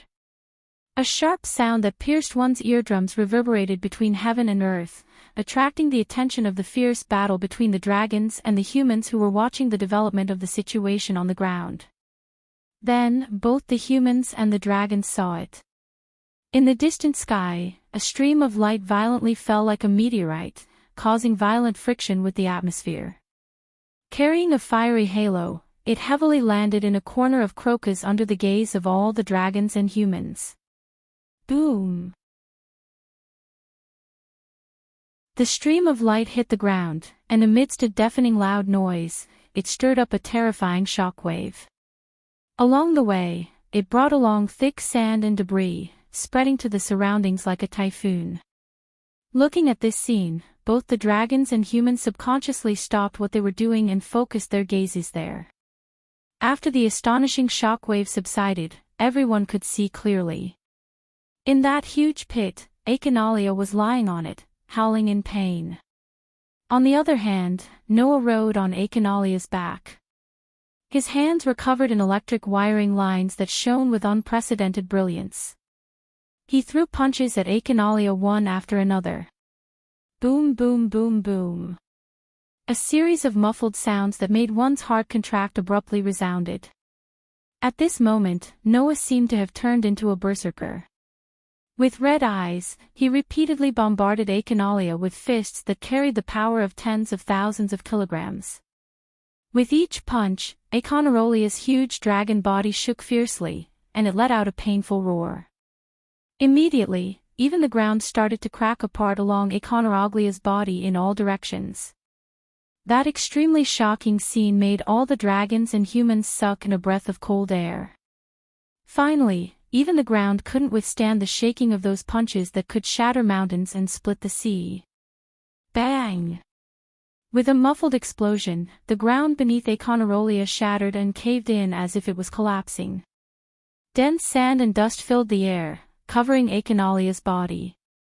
At this time, Noah suddenly retreated from that dense sand and landed on the ground. The magic patterns on his arms slowly disappeared, and he raised his hand. The silver holy sword just happened to fall from the sky, landing in Noah's hand. Everyone suddenly went silent. The eyes of the entire Crocus were focused on Noah. Looking at the figure that was much smaller than the dragons, a feeling of alarm arose in their hearts. I didn't expect that such a terrifying human could be born in this era. Echinalia stared at Noah, then looked in the direction of the rising sand and dust. However, Echinalia isn't that easy to defeat, human.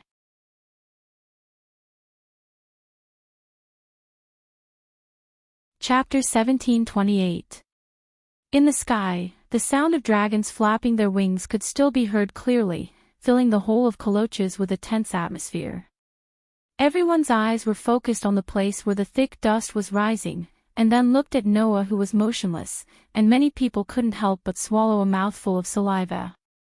Under such circumstances, in the place where the thick dust was rising, a black shadow gradually climbed up from the ground, and the dragon wings on its back suddenly shook, shaking the thick dust away. Roar, roar, roar, roar, roar! The black dragon king covered in mysterious patterns looked up to the sky and roared, making everyone present feel as if they had been hit by an invisible impact. Their chests felt stuffy, and they couldn't help but retreat a little. Noah looked straight at the angry roaring Econarolia, his hand holding his sword slightly tightened, and an expression of "as expected" appeared on his face. Even if it's just a god-level physical ability, there's still no way to cause much damage to it. No matter what, Econarolia was a 4-digit existence. Noah's physical ability that was comparable to a god-level physical ability after being strengthened by magic was at best a 5-digit peak.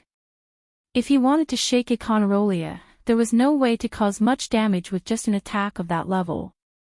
Of course, even if it didn't cause much damage, from a human point of view, Noah's actions were already quite astonishing to be able to suppress the legendary Dragon King and beat it up. It was precisely because of this that the anger in Econarolia's heart could be imagined. So, in the next second, Econarolia lowered its head, stared at Noah, opened its dragon mouth, and squeezed out a low voice. How irritating! That voice stunned all the people and dragons present. However, even if everyone and the dragons were stunned, Econarolia still growled as if it was talking to itself. To think that I would be forced into such a state by a mere human. This is too displeasing. Hearing this, everyone finally reacted. He. Wendy said with a look of bewilderment. He spoke. Isn't that obvious? Gadgelu clicked his tongue. Dragons are extremely intelligent beings, how could they not know how to speak? As Gadgelu had said, dragons were highly intelligent beings. It was impossible for them not to know how to speak.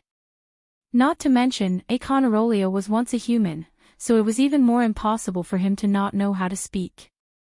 However, generally speaking, some proud and arrogant dragons, who viewed humans as ants, food, and livestock, did not like to talk to humans.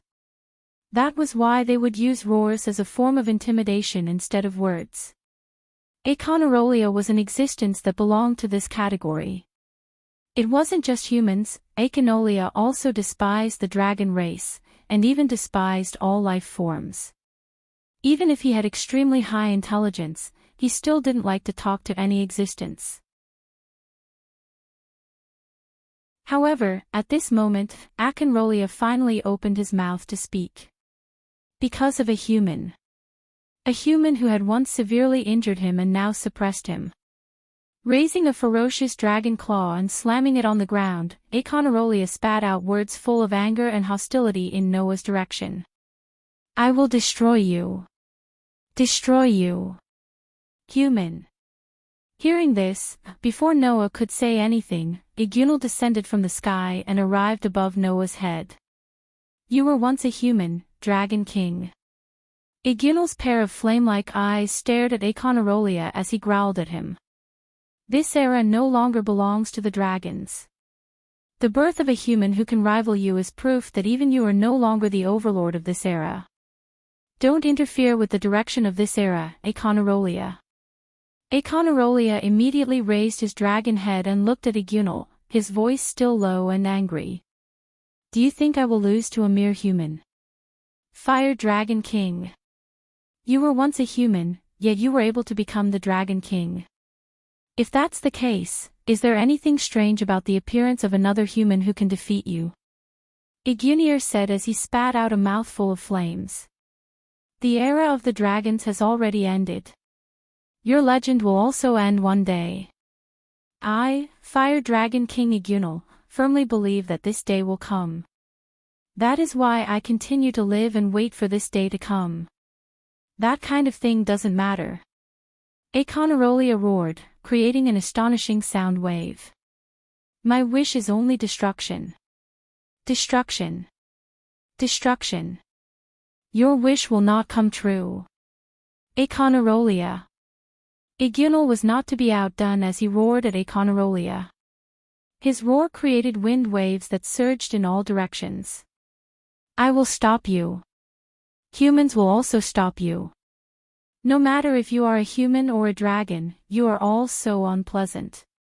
Econarolia's surging gaze swept across the surrounding dragons as he growled. I will destroy all of you. Not a single one will be left alive. Aconarolia's words angered all the dragons. However, from Aconarolia's body, the dragons all felt a fatal threat. This kind of threat suppressed the anger of the giant dragons and prevented them from recklessly charging forward. Thanks to this, the dragons were able to survive. Aconarolia no longer paid attention to the dragons and turned his gaze back to Noah. Then, Aconarolia's body flashed with a pitch-black radiance. Clang! In that pitch-black radiance, Aconarolia's huge body gradually shrank. Seeing this, Noah's eyes flashed with astonishment. What was even more astonishing was yet to come. As Aconarolia gradually shrank, the outline of his body changed from a dragon form to a human form. Finally, when the magic light enveloping Aconarolia's body faded, a figure was imprinted in everyone's eyes. It was a man with dark skin that was covered with patterns. The man had messy long hair draped to his waist and a black cloak draped over his body. His upper body was naked, but there were scars and a dragon tooth necklace hung around his neck. At first glance, he looked like a wanderer. However, there was a destructive aura fluctuating from this wanderer, as well as an extremely dangerous temperament. Especially in the man's eyes, there was not the slightest trace of emotion. There was only a scalp-numbing vicious aura and an endless desire to destroy. Looking at this person, everyone and the dragons lost their voices. Noah looked at him and softly muttered. "So that's how it is this your human form?" Aconarolia, who had transformed into a human form, did not reply. Instead, he stared at Noah, his eyes fluctuating with vicious aura as he stretched out his hand and pointed at the scars on his body. "These scars were all caused by the sword strike you dealt to me 7 years ago." That one sentence silenced everyone, including the dragon. Everyone and the dragons looked at the hideous scars all over Aconarolia's body and shuddered in their hearts. What kind of sword strike could cause such injuries? Even the main members of Fairy Tale shuddered when they recalled Noah's sword that could split the heavens and earth. In this situation, Noah narrowed his eyes and said this sentence. "It would be better to say that after taking that kind of strike, you only received such a degree of injury. That's what makes me surprised." "Is that so?" Aconarolia expressionlessly said. "However, after this wound appeared, every time it hurts, a thought in my heart becomes stronger." As he spoke these words, an extremely dark and overbearing demonic energy suddenly erupted from Aconarolia's body, transforming into a gale that swept outwards. "That is, if you don't die, no matter where you are, even if you are at the end of this era, I will chase after you and tear you to pieces." After saying this, Aconarolia's hand under his cloak suddenly clenched into a claw. With a wave of his claw, several pitch-black claw lights suddenly appeared. Like blade lights, they violently chopped towards Noah.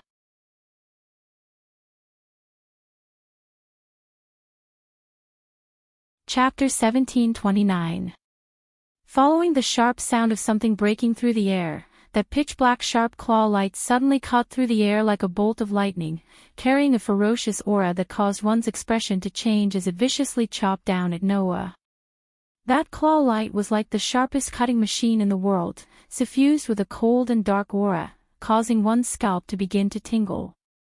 It was believed that if one was hit by this claw light, then it would definitely be like what Aconarolia said, being able to tear a person to pieces in an instant. Even if that person was Noah, it would still be the same. However, facing such a terrifying attack, Noah's expression did not change in the slightest. Looking at the sharp claw light that violently chopped down, Noah felt the cold aura that it carried until it was less than half a meter away from his body. Only then did he tighten his foot and abruptly take a step to the side. Shwa! The sharp claw light immediately brushed past Noah's shoulder in an extremely thrilling manner, landing on the ground beside Noah. Pang! In the midst of the explosive sound, those sharp claw light directly exploded the ground, carving out several gullies in the ground, and explosively shot into the distance without losing momentum, plowing out abyss-like cracks along the way, causing gravel to fly in all directions and explode in the surroundings. The power of a single claw had actually reached such a level. And this claw was clearly just a greeting from Econarolia. Pang! In the next second, Econarolia stomped on the ground, and his entire body shot out like a sharp arrow. His eyes filled with hostility stared straight at Noah, while one of his hands was still in the shape of a claw, like a sharp beast's claw. Raising his arm, the claw brought about a cold and sharp wind as it mercilessly pierced towards Noah's throat. Only at this time did the onlookers and dragons react one after another. Looking at Econarolia shooting towards Noah at an astonishing speed, the sharp claw directly piercing towards Noah's throat, one by one they cried out in alarm. Even the ground had been ripped apart by Econarolia's claw, not to mention a human's body, and a fragile throat at that. Everyone could be sure. Once this claw hit, not to mention the throat, Noah's entire head would be directly torn apart, leaving only a pile of blood and flesh. Even the onlookers could understand, naturally Noah could not. In response, Noah suddenly raised the Demon Slayer in his hand. Clang! A surge of divine power surged into the silver holy sword, causing the elven magic equipment named Demon Slayer to blossom with dazzling light. Soon after, Noah raised the holy sword in his hand high up, and suddenly chopped down at the incoming sharp claw. The sword light fell in midair, colliding with the incoming claw with a loud bang. Clang! The collision of the sword and the claw actually caused a crisp sound of steel clashing against steel to suddenly resound, stirring up ripples in the air, which rapidly surged out in all directions, spreading out in all directions. Noah and Econarolia both trembled, and under the effect of a force that could not be ignored, they were suddenly shaken back. Suddenly, Econarolia's feet repeatedly stomped on the ground, and his figure involuntarily retreated. With every step he took, the ground would shatter with a thump sound. After retreating several steps in a row, Econarolia fiercely stomped his feet, and at the same time, his figure finally stabilized. Noah was not as violent as Econarolia. While retreating, his feet gracefully tapped on the ground, and with each leap, he dispelled the force that could not be ignored. Launching an attack without a word, as expected of a villain. Noah's gaze directly fell on Econarolia's body, and a slight sharpness gradually emerged in his eyes. Then, should it be my turn next? As his words fell, the phosphorescent divine power fluctuating around Noah's body suddenly surged to his feet, converged into a ball, and then exploded. Noah's figure suddenly burst out, and with a low thunder-like sound, the holy sword in his hand pointed at Econarolia from afar, and like a bolt of lightning, shot out. Absolute sword skill. Primary form purple lightning. The lightning-like thrust caused Noah's figure to turn into a blurry shadow, and in a flash, he arrived in front of Econarolia. The sharp tip of his sword was directly pointed at Econarolia's throat, as if returning the attack from before. With a cold gust of wind, he mercilessly stabbed forward. Econarolia's pupils slightly shrank, but a ruthless look appeared in his eyes, and he suddenly bent his claws. A pitch-black demonic power suddenly emerged from Econarolia's claws, curling around his 5 fingers, and slightly fluctuating, causing Econarolia's nails to be suffused with a cold light. Black Dragon's Claw Attack. With a low roar, Econarolia's arm shook, and his claws instantly shot out. An invisible gust of wind formed a faintly discernible shadow in front of his claws, and like a dragon's claw, it carried a ferocious momentum and met the holy sword that was thrusting towards him. Clang! A loud and clear sound of metal clashing abruptly rang out. Whing! A storm-like ripple of energy suddenly burst out from the collision of the sword and the claw. Kacha kacha kacha!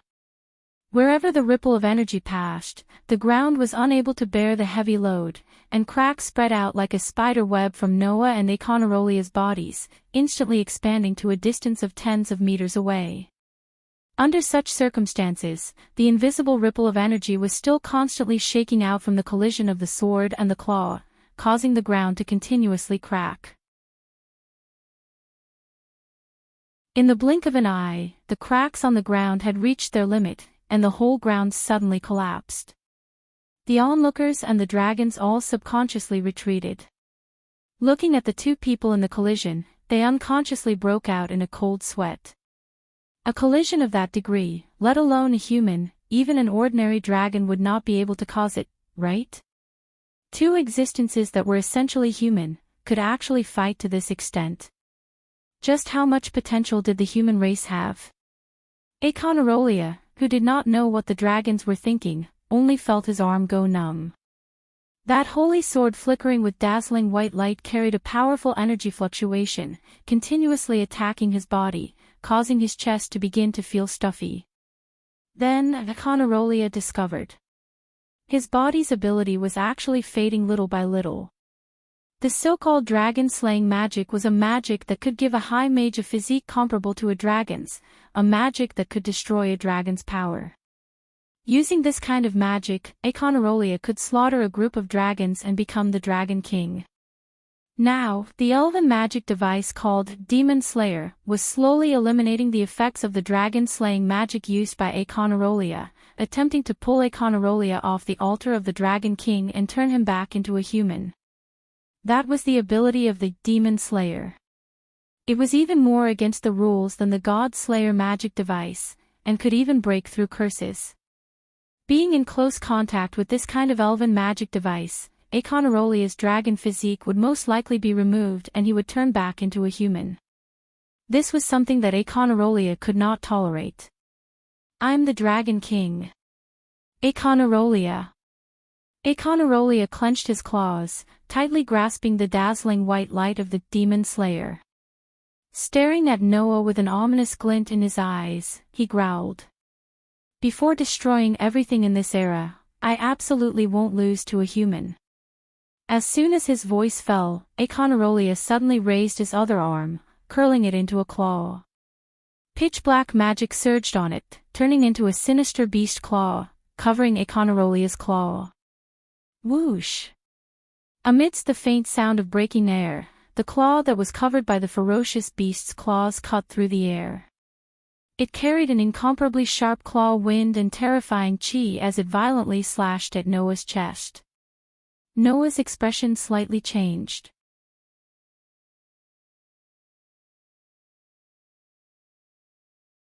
Chapter 1730. Sharp claws swept past, carrying a sinister dragon claw shadow, leaving faint claw marks in the air, directly aiming for Noah's chest. In Noah's eyes, the sharp claws gradually enlarged, as though they were announcing the arrival of death. They were closing in on Noah bit by bit. In this instant, Noah could be said to have reached the end of the road. The demon slayer in his hand was firmly imprisoned by Econarolia, not caring about the effects on his body, simply unable to move. In this case, with Noah's body that had returned to the human category after losing his ability value, he would definitely die on the spot after receiving that claw. But at this time, if the divine power in his body was converted into magic power, using the strengthening magic to strengthen his body, perhaps he would be able to withstand this attack. However, at that moment, Econarolia's claw collided with the demon slayer and directly suppressed Aster, who had lost the support of his divine power, and similarly dealt a fatal blow to Noah.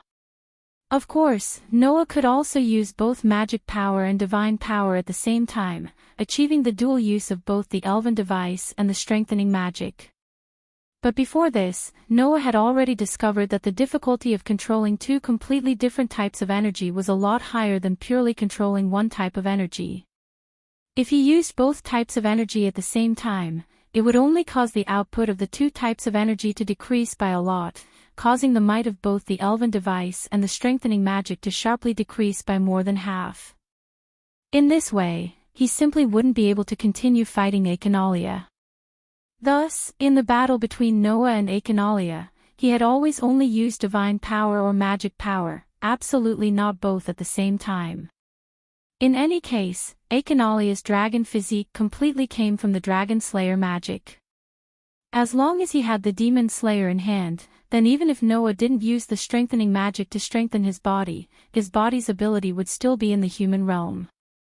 He could rely on the elven device to greatly weaken the might of Akanalia's Dragon Slayer magic, achieving the goal of directly confronting this pitch-black Dragon King.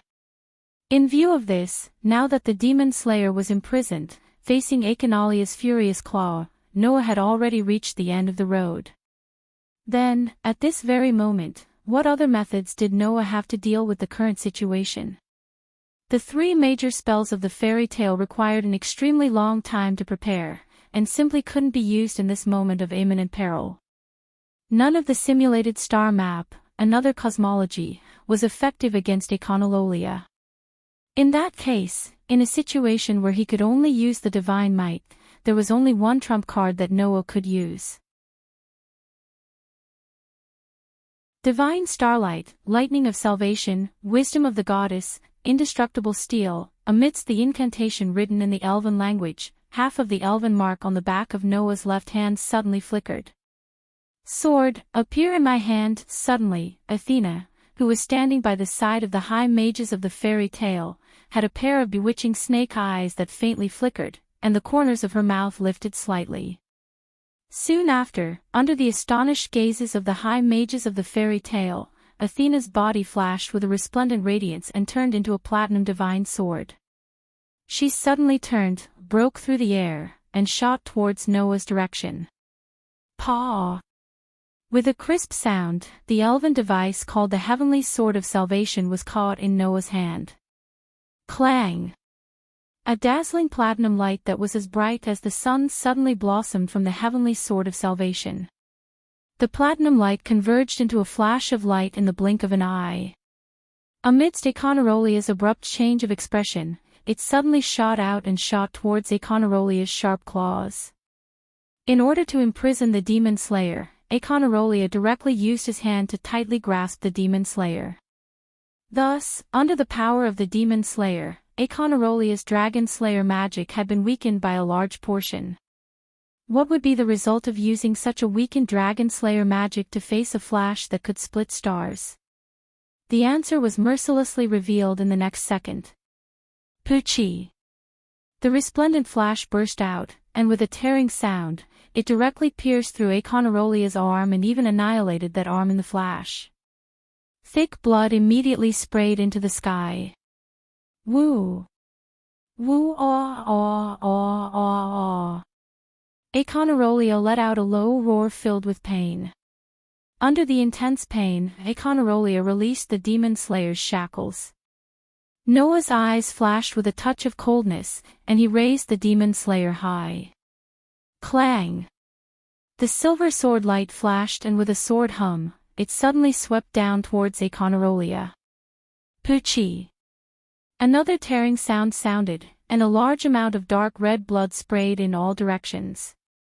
The Demon Slayer, which turned into a sword light, slashed diagonally along Akanarolia's shoulder, causing blood to spurt out from Akanarolia's body. A hideous wound appeared on Akanarolia's body from his left shoulder to the right side of his abdomen. With a large amount of blood, Akanarolia's body soared into the air, flew backwards, and slowly fell to the ground. Blood dyed the ground red. The whole world fell into silence. Everyone looked at Akanarolia, who fell to the ground, with a large amount of blood flowing out from his body and staining the ground red. They all fell into a state of silence, including the dragons in the sky.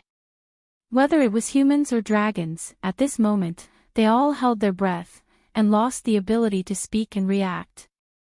Then, on the ground dyed red, Akanarolia's body trembled and he coughed.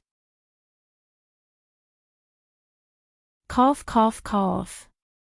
Akanarolia constantly coughed out blood, but as if he didn't allow himself to lie on the ground, he struggled to get up. However, the entire process of getting up was difficult and cruel. Naturally, it was difficult to avoid.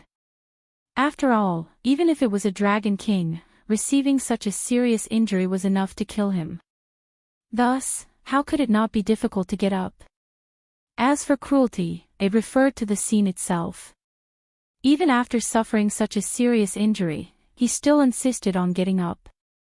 During the whole process, blood spilled out from Econorolia's severed arm and the wound in front of his body as if it was free, dyeing the ground into a pool of blood. However, even so, Econorolia still insisted on getting up. After standing up with great difficulty, his body was crooked, as if he could fall down at any time. That scene could be described as tragic. Noah quietly watched this scene unfold. He didn't stop it, didn't say anything, and didn't pursue the victory. Instead, as if talking to himself, he softly said. At the last moment, he desperately jumped back a step. That's right. The moment the demon slayer slashed down, Econorolia jumped back a step, avoiding the result of being cut in half by the demon slayer. But you already have no chance of winning. Noah looked straight at Econorolia and said indifferently. It ends here, Econorolia. Hearing Noah's words, regardless of the reactions of the spectators and dragons, Econorolia trembled heavily and slowly raised his head. It ends here. Econorolia coldly looked at Noah, blood dripping from the corner of his mouth, but he didn't care and growled. No. Until the moment of my life ends. I won't stop my destruction. Destruction. Destruction. Destruction. Econorolia roared towards the sky. I want to destroy. With a roar, Econorolia raised his remaining hand and formed a claw. Ignoring the large amount of blood that flowed out, he charged in Noah's direction. Looking at Econorolia who was charging towards him, Noah's eyes flickered. Before a feeling of pity emerged in his eyes, he closed his eyes. However, in Noah's hand, the elven magic device named Heavenly Sword of Salvation once again blossomed with a dazzling brilliance. The brilliance turned into streaks of platinum light. Like a laser, they suddenly shot out and directly shot towards Econorolia. Poochie poochie poochie. One after another, the streaks of light pierced through Econorolia's body and came out from his back. Without losing momentum, they shot into the distance and disappeared on the other side of the horizon.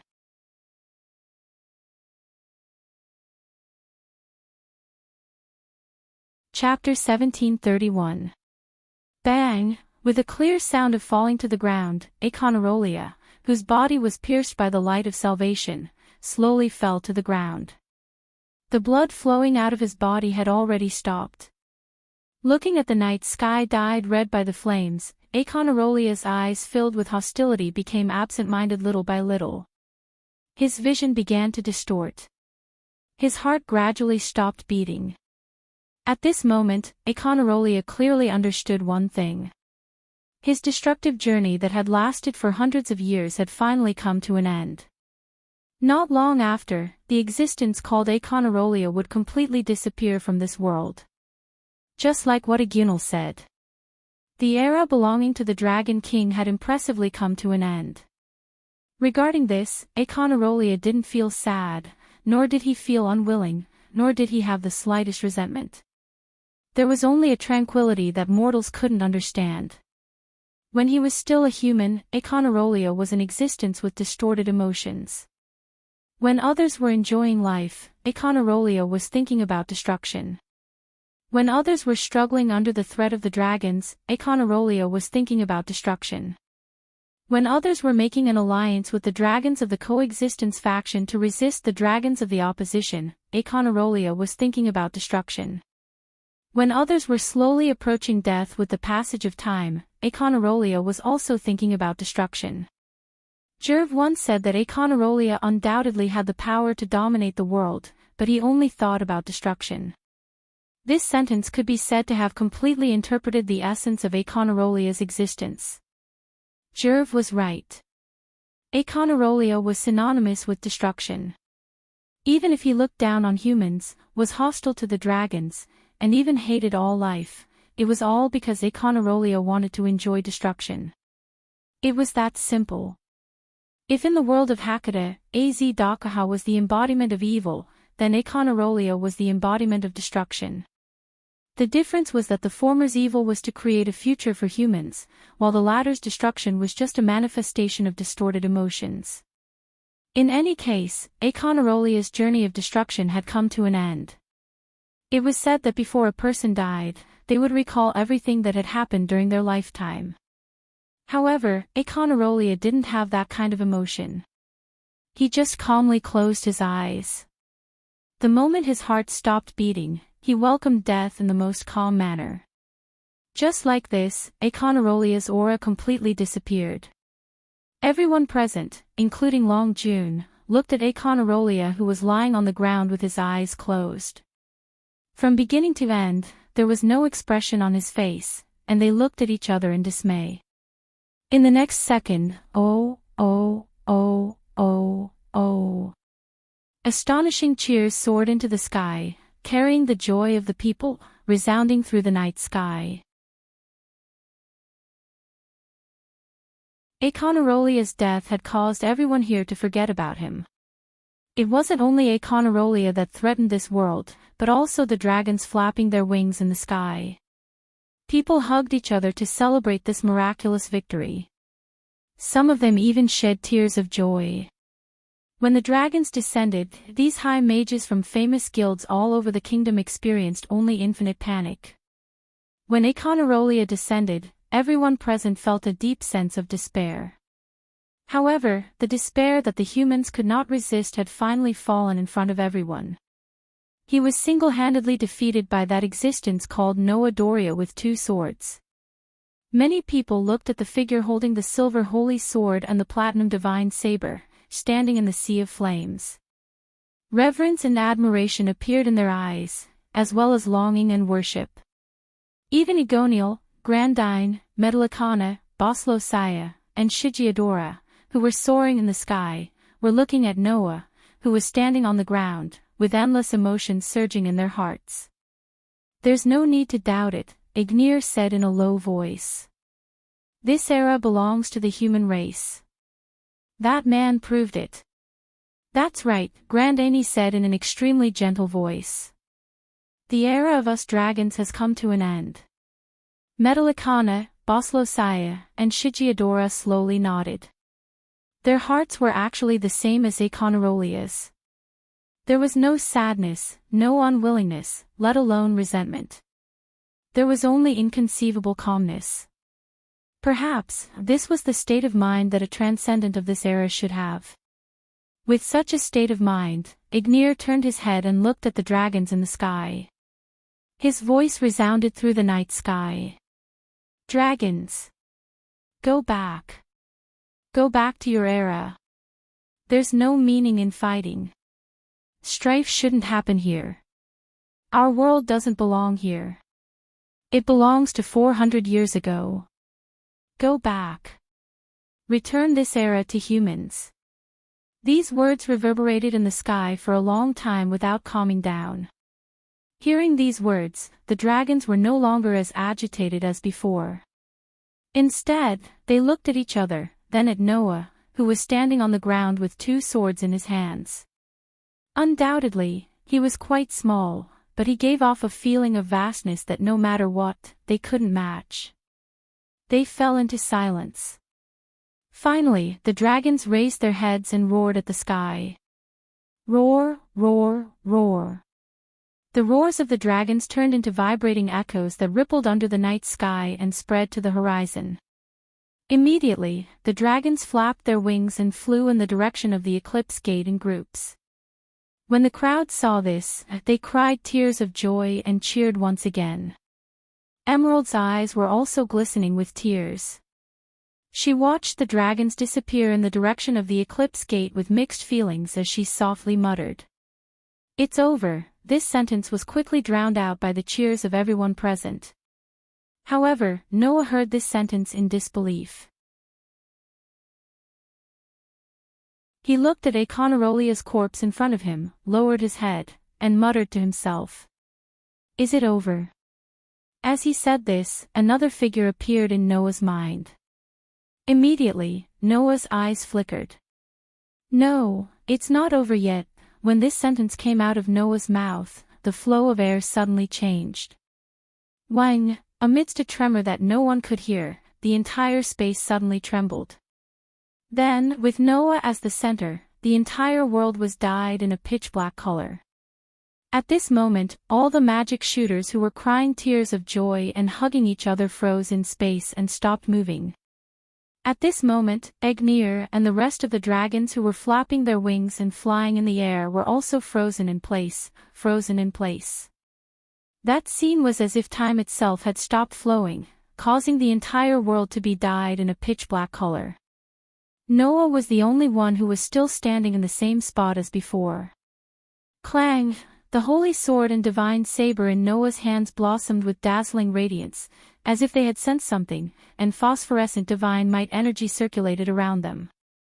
However, Noah did not inject divine might energy into the two elven devices, nor did he waver in the slightest due to the changes in his surroundings. He only slowly turned his head, as if he had expected someone to do all this, and cast a sharp gaze forward. Then, a figure appeared. You really didn't disappoint me. You really defeated that Econarolia. Jeffrey raised his head and met Noah's sharp gaze with a smile that did not give off any sense of danger. That's an opponent that even I find a little troublesome. Even I can't kill him. Of course, Econarolia can't kill me either. Is that so? Noah said calmly. So, you think I can't kill you, so you came to me like this? No, it should be the opposite. The smile on Jeffrey's face became tired. I came to ask you to kill me.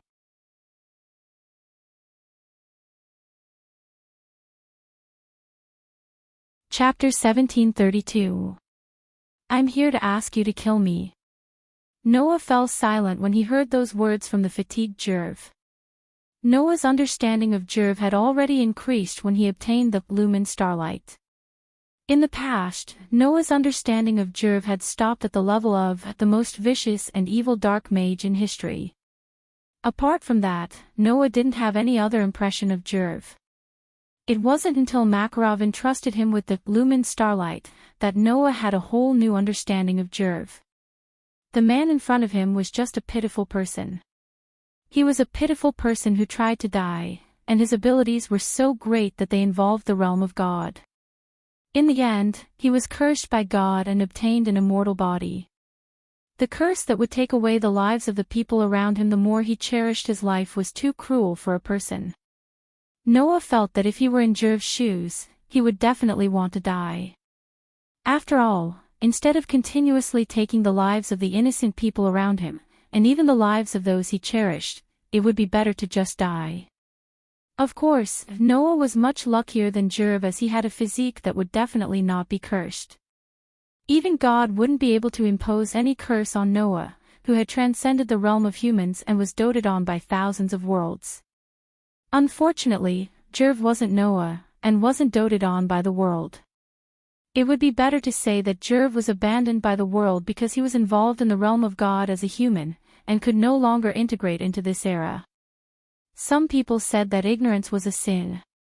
However, sometimes, it was also a sin if one's knowledge and talent were too outstanding. Jerv's existence proved that point. However, Noah definitely wouldn't choose to die like Jerv. Hence, Noah only had one kind of emotion towards Jerv. It wasn't sympathy, pity, sarcasm, or mockery. Instead, he was more or less angry. Under the control of his emotions, Noah's gaze on Jerv became sharper and sharper, and he abruptly asked this question. He suddenly asked, "It has been almost 400 years since you were called the most vicious and evil dark mage in history, right?" "Yes, I have indeed lived for 400 years, and belong to the same era as the dragons," Jerv answered honestly after being stunned for a moment. "So, I don't belong to this era either. Just like Econarolia, I should disappear with the change of era. Just because of this, you're going to borrow my hand." Noah sneered. "Do you think I'll agree to that kind of thing?" "You're not going to agree." Jerv frowned and asked in confusion. "Why? Don't you see me as an evil dark mage?" The crimes that he had committed up until now could be counted as innumerable, right? You shouldn't mind killing me, right? I won't mind killing you, Noah said indifferently. But, don't you think that's letting you off too easily? Letting me off too easily? Jerv was taken aback. What do you mean? You've said it yourself. You've committed countless sins so far. Not only did you leave behind forbidden spells like Systemar that cost lives, but you've also created many demons that directly and indirectly took away the future and happiness of so many people, Noah said word by word as he stared at Jerv. You've committed so many sins and left behind so much evil, and now you want to die. How can it be that easy? That was the biggest difference between Noah and Jerv. Death is a form of release, but at the same time, it's also a form of escape. Noah said without hesitation. I won't kill you before you redeem yourself for all your sins. Jeffrey fell silent upon hearing this. After a long while, Jerv spoke with an expressionless face. However, if you don't kill me, I will only commit more crimes. As long as I don't die, my existence will continuously rob the future and happiness of the people around me unless I forget the preciousness of life. However, in that situation, I will also rob the lives of others without hesitation as I view life as nothing more than grass. No matter what, my existence will only bring misfortune to others in any form. Jerv looked at Noah with dark emotions surging in his eyes. Even so, you don't intend to kill me. No. If I let you live and allow you to commit even more sins, that would be putting the cart before the horse, Noah said calmly. The question is whether your curse will take away the lives of others when you realize how precious life is, right? As Noah said this, he raised his head and gazed at Jeff. A look that even Jeff couldn't understand appeared in his deep, dark eyes. Then, Noah picked up his pace and walked in Jerv's direction. Looking at Jerv approaching him step by step, Jerv's face was full of doubt, but he didn't show the slightest resistance. He just watched silently as Noah approached and stood in front of him. Noah looked into Jerv's eyes and said, I won't let you take away the lives of innocent people. Even if you're cursed by God. As soon as his voice fell. Poochie. With a tearing sound, the elf device named Demon Slayer penetrated Jerv's heart and came out from his back. Ha! Jerv didn't expect that Noah, who had claimed that he wouldn't kill him just a second ago, would suddenly attack him.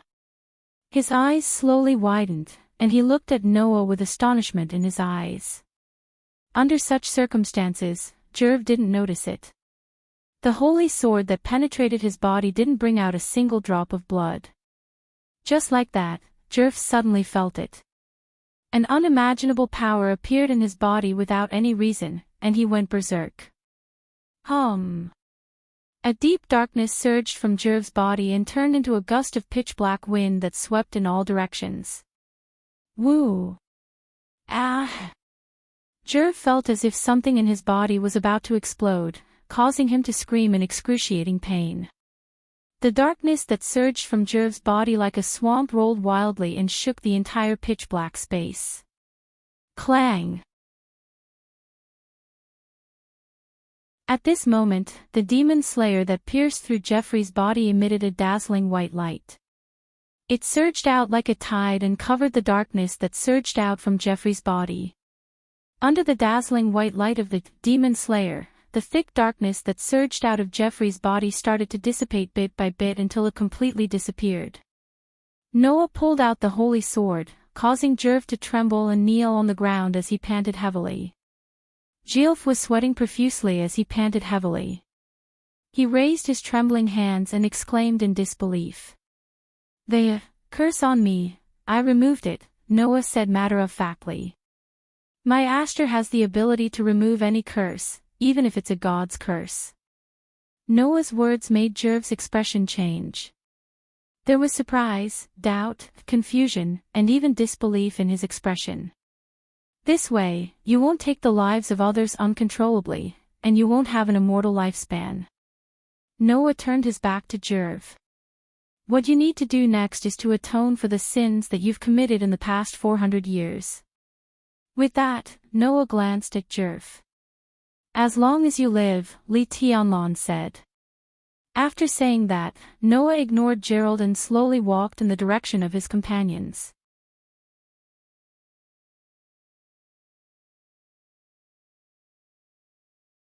Chapter 1733. Seeing Noah leave without any hesitation, Jerv's eyes flickered, and he fell into a daze. To make up for the sins left behind in the past. After thinking about it carefully, Jerv realized that he had indeed left behind many things that he had to make up for. In the past 400 years, many of the forbidden magic that Jerv developed had a serious impact on this world. For example, the Paradise Tower incident was a tragedy caused by the forbidden magic left behind by Jerv. In fact, this was not the only thing that had happened in the past. Even Noah didn't know. In fact, the Gate of Time named Eclipse was also something created by Jerv. In other words, even if the culprit behind the appearance of the 10,000 dragons was not Jerv, it was definitely related to him. The arrival of the future Logue. The kingdom's princess being used. The plan for the Great Demon Battle Exhibition. These were all indirectly caused by Jerv. In addition to these, Jerv also created many demons. Now, those demons must still be active in every corner of this world, right? Use my lifetime to atone for my sins. Jerv smiled bitterly. However, that smile faintly carried a sense of relief and redemption. Forget it, after struggling meaninglessly for 400 years, maybe it's not bad to live a meaningful life. Without the curse of God, Jerv's lifespan would become limited. How to eliminate the sins left behind in this world in a limited time would become Jerv's homework in the future. And that was not something that Noah could interfere with. On the other side, Noah was still walking in the pitch-black space as if time had stopped. He walked in the direction of his companions. While walking, Noah spoke with a calm expression. What? Still not planning to come out? As the voice fell, a petite figure like a fairy descended from the sky and slowly landed beside Noah. Mavis tilted her head and looked at Noah as she spoke in a serious tone. Is this really okay? Noah naturally understood what Mavis was referring to. Hence, Noah asked in return. Do you think I didn't handle it well? No one can be sure whether Jerv will live to atone for his sins in the future, right? Mavis said after a moment of silence. It is possible that he will continue to wander like before, with the contradictory feelings of respect and contempt for life. Who knows? That's his decision, Noah said without changing his expression. As long as he doesn't make me regret my decision today, that's none of my business. If Jerv spent the rest of his time making up for his sins, that would be the best-case scenario. However, if there came a day when Gerald spent his limited time on the wrong path, Noah would hunt him down no matter where he was. This was Noah's decision. After all, I don't want to fight for the sins he left behind. It's like I'm cleaning up after him. Noah shrugged. So, there's no harm in letting him deal with it himself, right? Mavis was silent. After a while, Mavis sighed. If this is your decision, then I can't say anything. Oh. Noah chuckled. Why? Because right now, you are the president of Fairy Tale, the representative of humans in this era. Mavis closed her eyes and revealed a cute smile. And I am just a departed spirit. I can't interfere with the decisions of the living and affect the development of this era. A departed spirit. Noah couldn't help but laugh. You said it yourself, I'm the guild leader of Fairy Tale. Do you think I don't know that you're still alive? The inexhaustible source of magic lumen starlight. That miracle was built on Mavis' body, which also carried the curse of the god of Ankh. Mavis wasn't truly dead. She was only affected by the curse of the god of Ankh, which was even more powerful than her own. She fell into a dilemma of having her immortal life taken away. This was the so-called state of suspended animation. If Mavis could be revived, Noah could use Aster's power to remove the curse on her body. Then, Mavis would be able to live again. Just like Ankh. Although I don't have the means to save you right now, once I complete my mission, everything will be fine. Noah didn't look at Mavis as he spoke with a hidden meaning. So, do you still insist that you are dead? Hearing this, Mavis didn't say anything. She walked briskly beside Noah with her hands behind her back. She looked at the sky, her gem-like eyes swaying gently like the surface of a lake. The dragon race has already gone extinct, Econarolia has been destroyed by you, Ankh is about to embark on a journey to atone for his sins, and existences that don't belong to this era have their own path of return. If I am revived, then what should I live for? From Mavis's words, Noah could clearly hear a hint of bewilderment. In response, Noah spoke without hesitation. Is there even a need to say it? Of course, it's for the fairy tale. His words caused Mavis to be completely stunned. I will definitely resurrect you. Noah faintly smiled at Mavis, who was staring blankly at him. When the time comes, you will join my guild and live for my guild. Noah's words made Mavis' gem-like eyes shine with a peculiar light. Shortly after, Mavis smiled happily. Yes. The instant Mavis nodded, the pitch-black luster in the surrounding space began to fade away. Time resumed its flow. The sea of fire that had filled the entire Clocossi had gradually extinguished at some point. In the square, the group of high mages raised their heads and looked at the sky. Over there, led by Ignal, Grandini, Metallicana, Boslosaya, and Shigiadora, the dragons floated in the air. They lowered their heads and looked at their children in silence. Gadjalu, Wendy, Sting, and Rog were also looking at their adoptive parents flying in the sky. For a moment, all sorts of feelings welled up in their hearts, and they didn't know what to say. Naz was the only one who kept yelling at Igunal. Ignir! Hurry up and explain yourself. Why did you come out of my body? You are so noisy, Naz. Naz! Igunir roared helplessly, as if he was humiliated. Can't you be any quieter at this time? Who cares what time it is? The more Naz spoke, the angrier he got. I have been looking for you. But you hid in my body. You are too much. That's right. Wendy said with tears in her eyes, feeling wronged. I have also been looking for you, Grandini. I'm sorry, Wendy, Grandini said apologetically. We had no choice. If we didn't hide in your bodies, we wouldn't have been able to extend our lives. Extend our lives. Wendy was startled. Not to mention Wendy, even Naz, Gadjalu, Sting, Roger, and the others opened their eyes wide, and their expressions were completely frozen on the spot. Gadjalu couldn't help but step forward and shout at Metallicana. What is the meaning of this? Metallicana didn't say anything. Instead, he turned his head and looked at Noah beside him before he spoke in a deep voice. I think you should have discovered our state, right? Hearing Metallicana's words, everyone's gazes converged on Noah. Under everyone's gaze, Noah was silent for a while. After a while, he cast his gaze on the group of dragons. Although I don't know what's going on, I can feel that the life aura in your bodies is constantly draining away. If this continues, you might disappear soon, right? Naz and the others were shocked and stood there in a daze.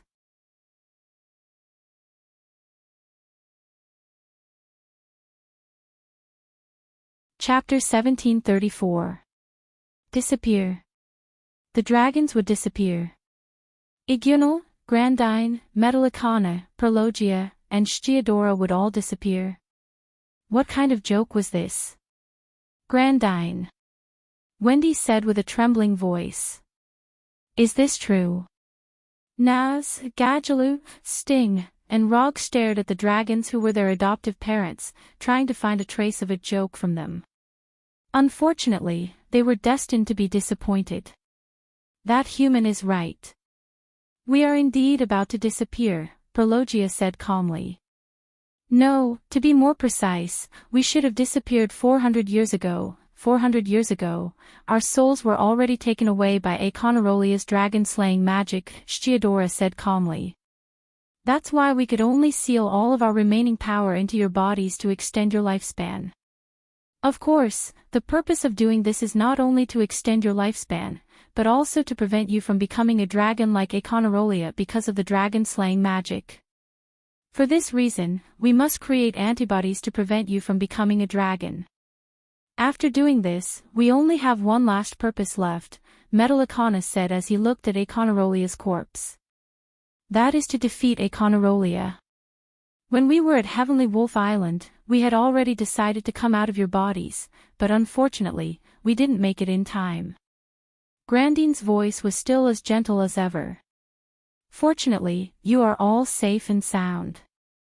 Then, we've been waiting for the opportunity to defeat Aconarolia. We've been waiting until now. Ignir turned his gaze to Noah. However, it seems that our existence is unnecessary. Even without us, you can rely on your own strength to defeat Aconarolia. The potential of humans is indeed limitless. Noah was silent. Naz was still in disbelief. He clenched his fists, his body trembling, and his emotions fluctuating violently. Liar. Wendy's tears finally flowed down. Damn it. Gadula turned his head and gritted his teeth, suppressing the sadness in his heart. Even Sting and Rog lowered their heads with complicated expressions, not knowing what to do. In this regard, the others could only watch this scene, speechless. The atmosphere in the air suddenly became heavy and sorrowful. Brother Noah. Wendy could only turn her head and grab Noah's clothes as if she was grasping at straws. Can you think of a way to save Grandine?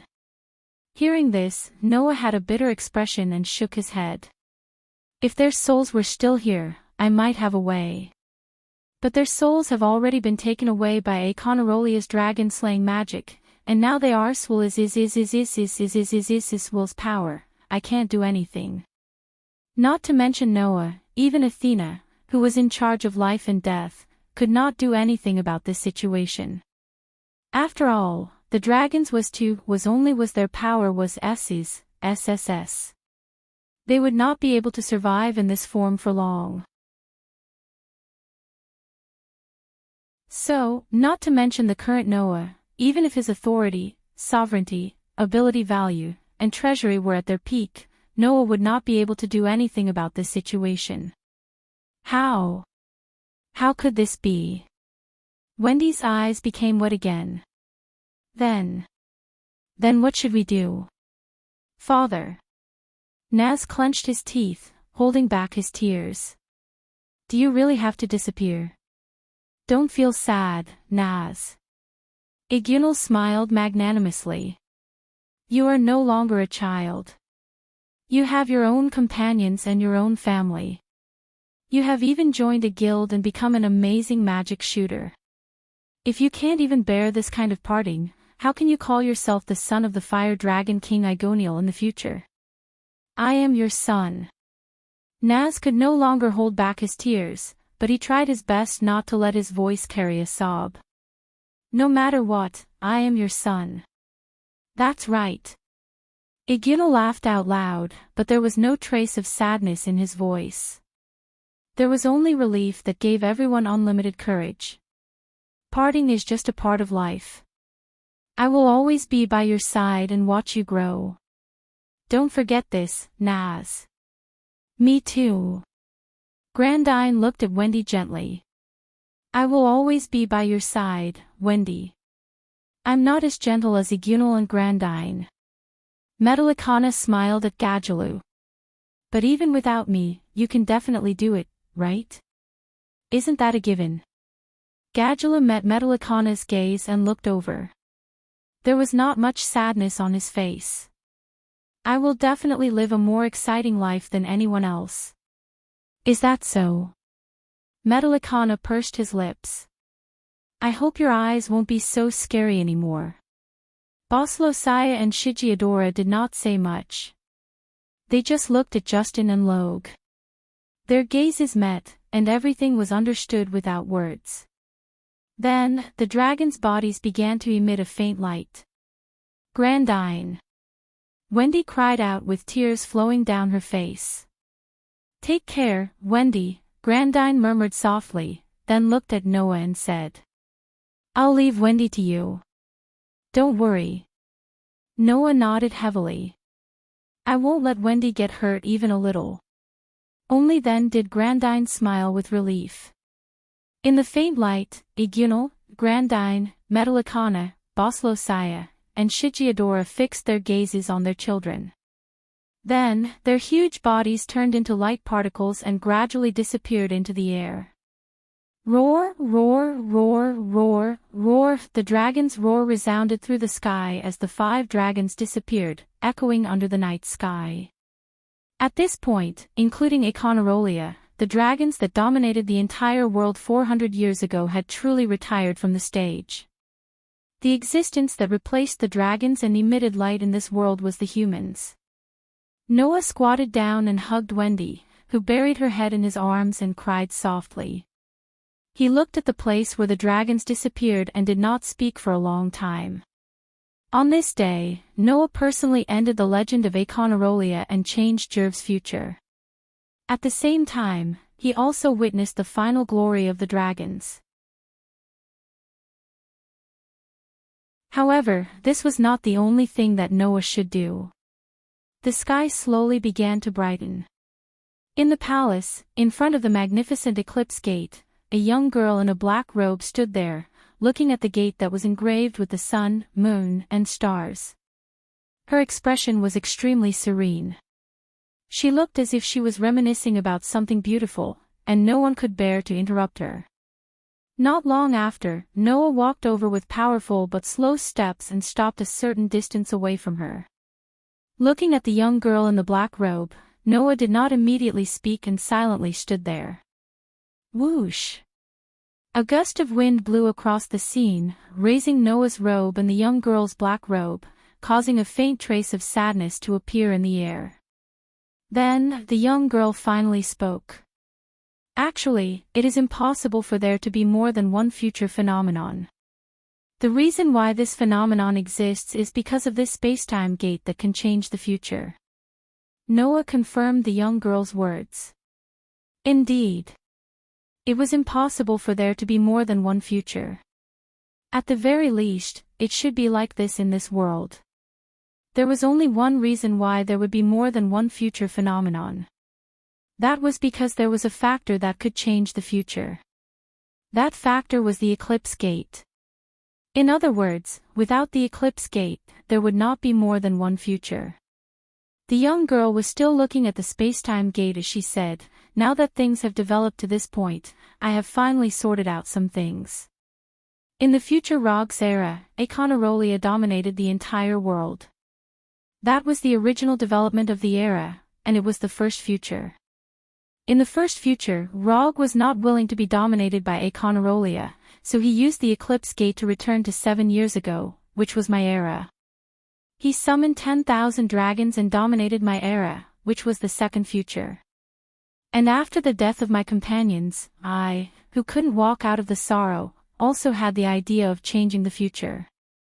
Through the eclipse gate, I came to the time before Logue summoned the dragon, which is the current era, leading to the third future. However, I don't know why, but in this future, you exist. Through your hands, you banished 10,000 dragons and defeated Econarolia, making the future of this era unprecedentedly bright. The future Lucy turned around and looked at Noah with a faint smile. Unfortunately, this is not my future, nor is it my world. Whether it is me or the future Rogue, the future that belongs to us still exists. Noah nodded and turned his gaze to the eclipse gate. Noah knew about the future Lucy's plan. That was, to destroy the eclipse gate.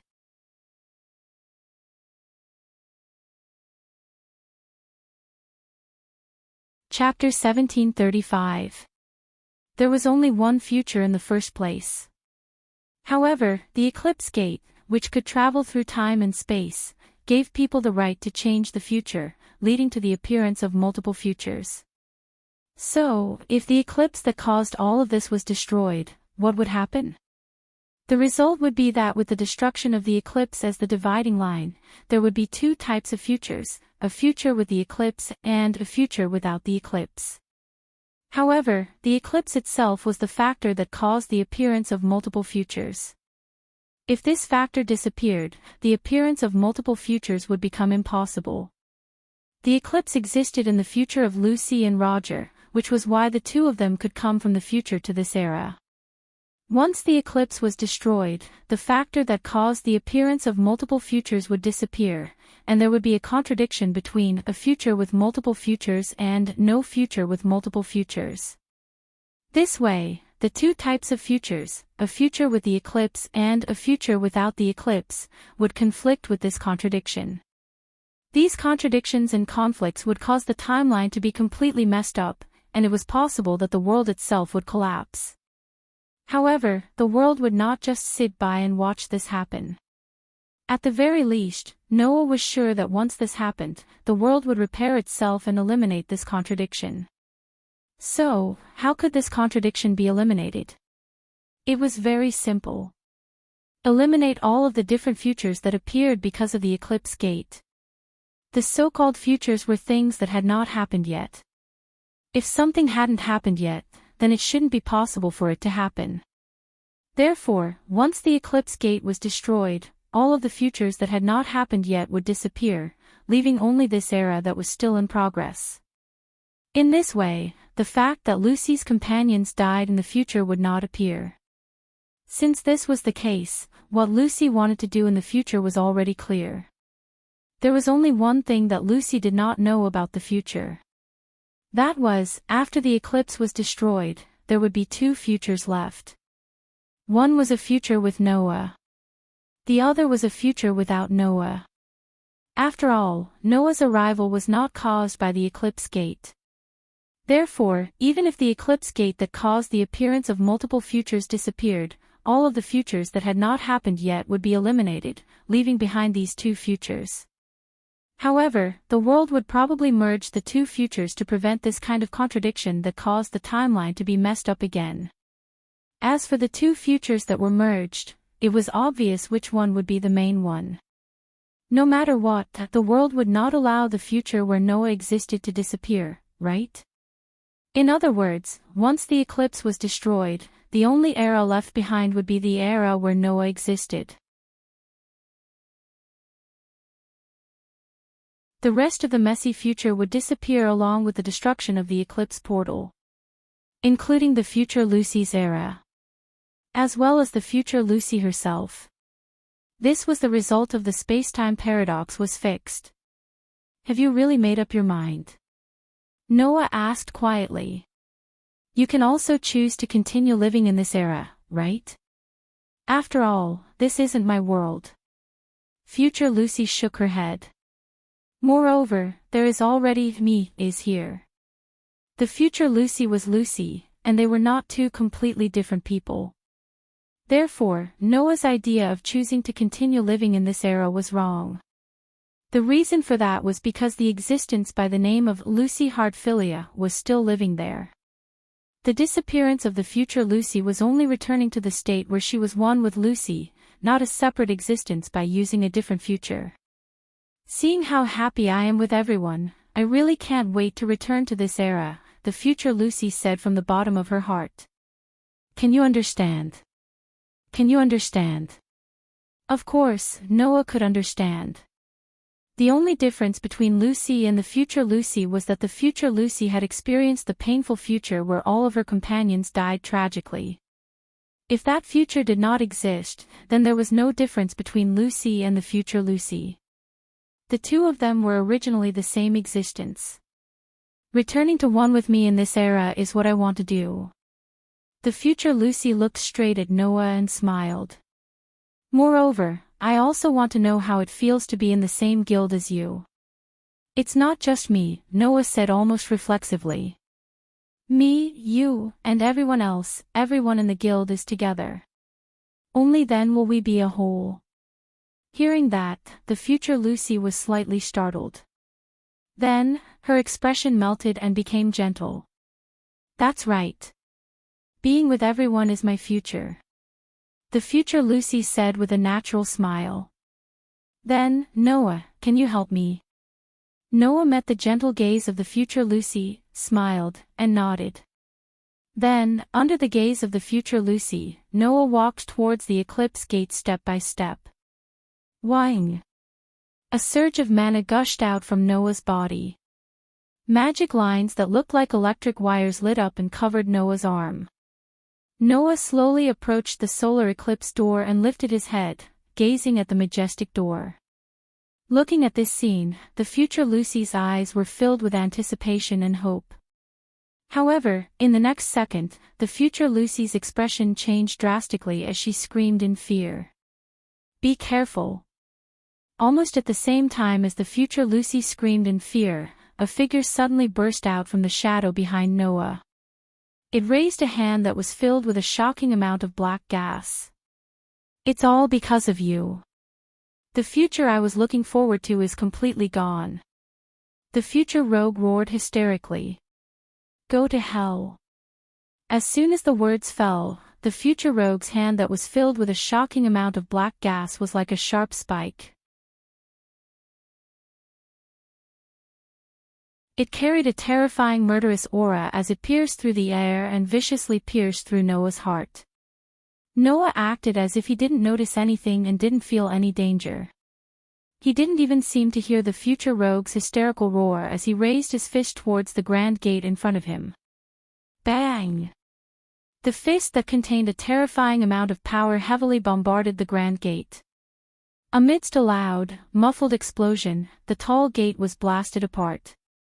Just like that, the spatial gate known as solar eclipse exploded, turning into a pile of rubble and rubble.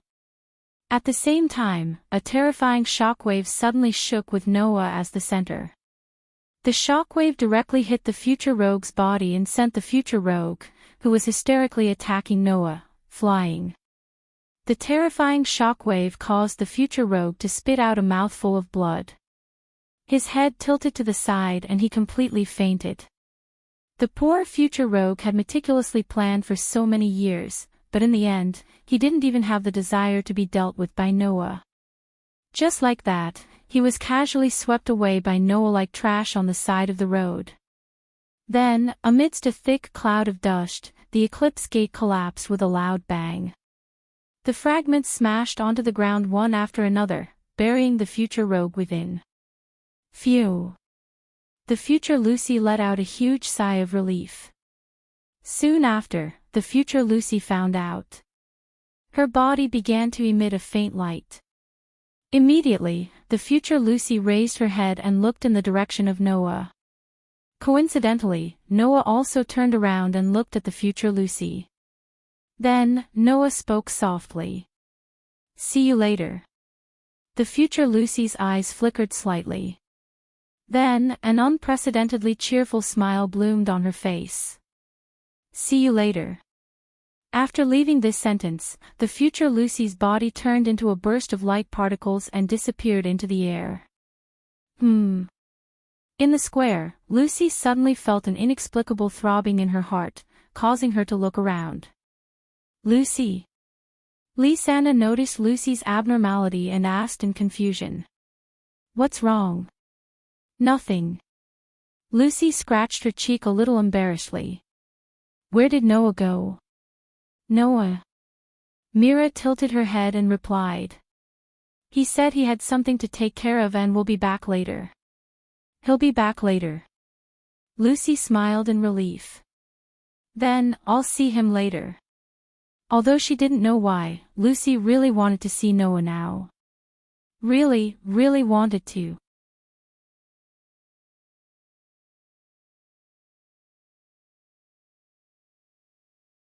Chapter 1736.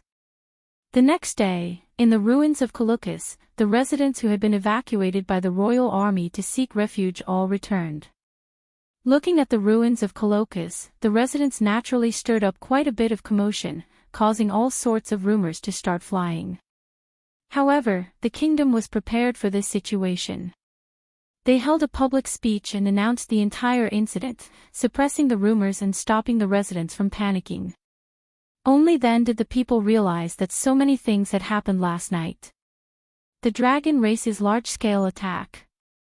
In the revelation, the black dragon that destroyed a huge country appeared. The evil sorcerer was behind all this, trying to harm everyone in this world. And all of this was stopped by the sorcerer from the kingdom's major guilds. This was the news that the kingdom announced. As for the details, such as the purpose of the Great Demonic Battle Exhibition, the reason for the Eclipse Plan, and Princess Emerald's misjudgment, none of them were announced. It wasn't that Emerald didn't want to announce it, but if these things were announced, it would have a huge impact on many things.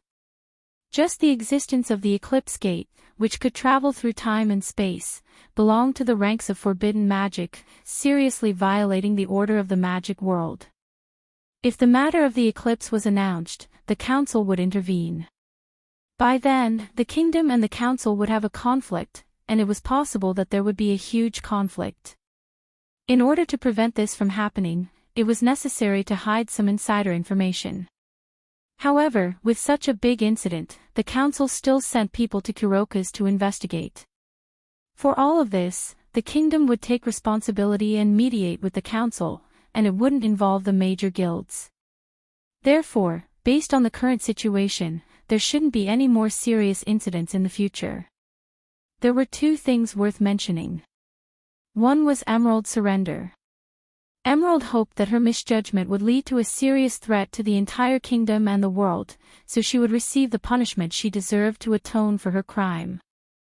However, the group of people led by the leader of the Sakura Knights, Alcadios, and the Minister of National Defense, Dayton, knew that Emerald's true purpose of opening the Eclipse Gate was to save the kingdom and the world, but they tried their best to protect her. In the end, Emerald was just being used. Although it couldn't be said that she wasn't at fault, she wouldn't be convicted. Therefore, a group of senior officials who understood Fatsue's good intentions hoped that Fatsue would reconsider. However, Fatsue, who was tortured by guilt, disagreed. She wanted to get the punishment she deserved. In the end, the matter was resolved because of Noah's words. Since everything happened because of you, you shouldn't be thinking about how to punish yourself. Instead, you should be thinking of a way to restore the capital that was destroyed to its original state.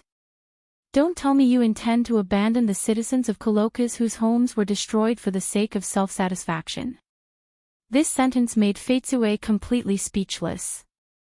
In the end, Emerald took on the responsibility of rebuilding Colocas. She vowed to rebuild Colocas in the shortest time possible and return a better capital to the people. At this point, this matter was finally resolved. As for the second thing worth mentioning, it was Noah's matter.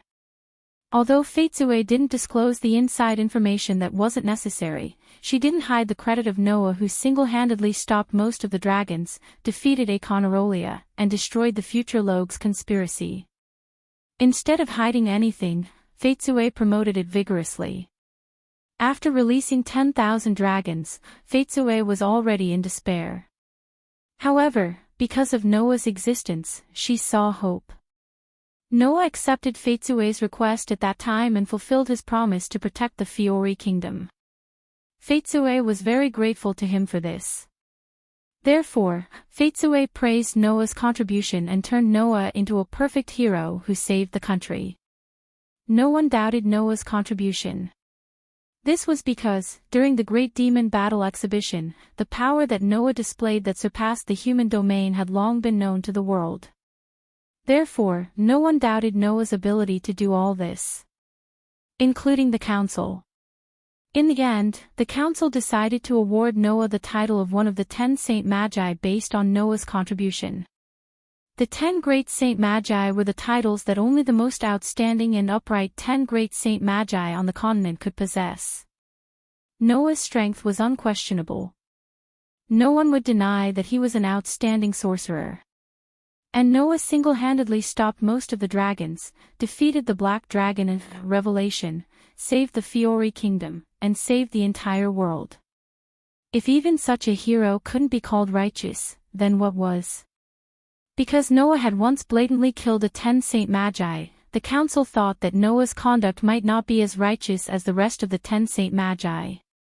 However, that matter was judged as justifiable self-defense 7 years ago. If they were to bring it up now, they would undoubtedly be suspected of deliberately looking for trouble. In addition, Noah was now a hero who saved the country and received the kingdom's princesses' praise and support. His popularity was at its peak. If the council were to say that he wasn't righteous enough, they would probably be spat to death by everyone in the Fiori kingdom and even the entire continent. In the end, the proposal to award Noah the title of 10 Saint Magi was passed. The council personally awarded the title of 10 Saint Magi to Noah in front of all the kingdom's citizens and sorcerers from the guild. They also announced Noah's ranking. First place. He had easily defeated Tura, who was ranked 5th. He had also defeated Acunolia, who had destroyed a huge country in Revelation. All the sorcerers recognized Noah as the most outstanding and powerful sorcerer in the continent. As a result, the council directly listed Noah as the first of the 10 Saint Magi, allowing Noah to sit in this position. Under such circumstances, Makarov simply announced that Noah would be the next guild leader of the guild, causing the reputation of Fairy Tale to soar. After obtaining victory in the Great Magic Battle exhibition, their guild leader was ranked first among the top 10 Saint Magi. The title of the strongest guild in the Kingdom of Fiori had once again returned to the hands of Fairy Tale. In order to celebrate Fairy Tale's victory, and also to celebrate Noah becoming the first of the 10 Saint Magi, and also to celebrate the kingdom being saved from a great disaster, Emerald decided to hold a ball. This ball, only the nobles and a few guilds could participate. The list of guilds that could participate was as follows: Saber-Tooth, Lamia Scale, Mermaid Heel, Blue Pegasus, Cotter Cerberus, as well as the main character of the ball, Fairy Tale. The location was the only palace that could still be used, and only a part of it was destroyed. In the deep night, the ball was in full swing in the largest hall of the palace. Noah came out of the ballroom and went to the balcony. Looking at the night sky, he gently sighed. Mira also came out of the ballroom, holding Noah's arm and gently wiping his face with a handkerchief. "What's wrong? Are you tired?" "Of course I'm tired," Noah helplessly said. "From the moment I entered until just now, I was constantly being pestered." As the hero who saved the country and the first of the 10 Saint Magi, Noah was very popular among the nobles. Even the king showed his face and thanked Noah. Noah was not unfamiliar with this kind of situation, so it was not difficult for him to deal with it. However, what happened next made Noah really ashamed. They actually suddenly mentioned marriage, and in front of so many people. How afraid are they that their daughters and granddaughters will not be able to get married? Noah was speechless. "And they don't care that I have 2 fiancés, saying that it's okay to be a concubine. Those guys, did they even consider the feelings of their daughters and granddaughters?"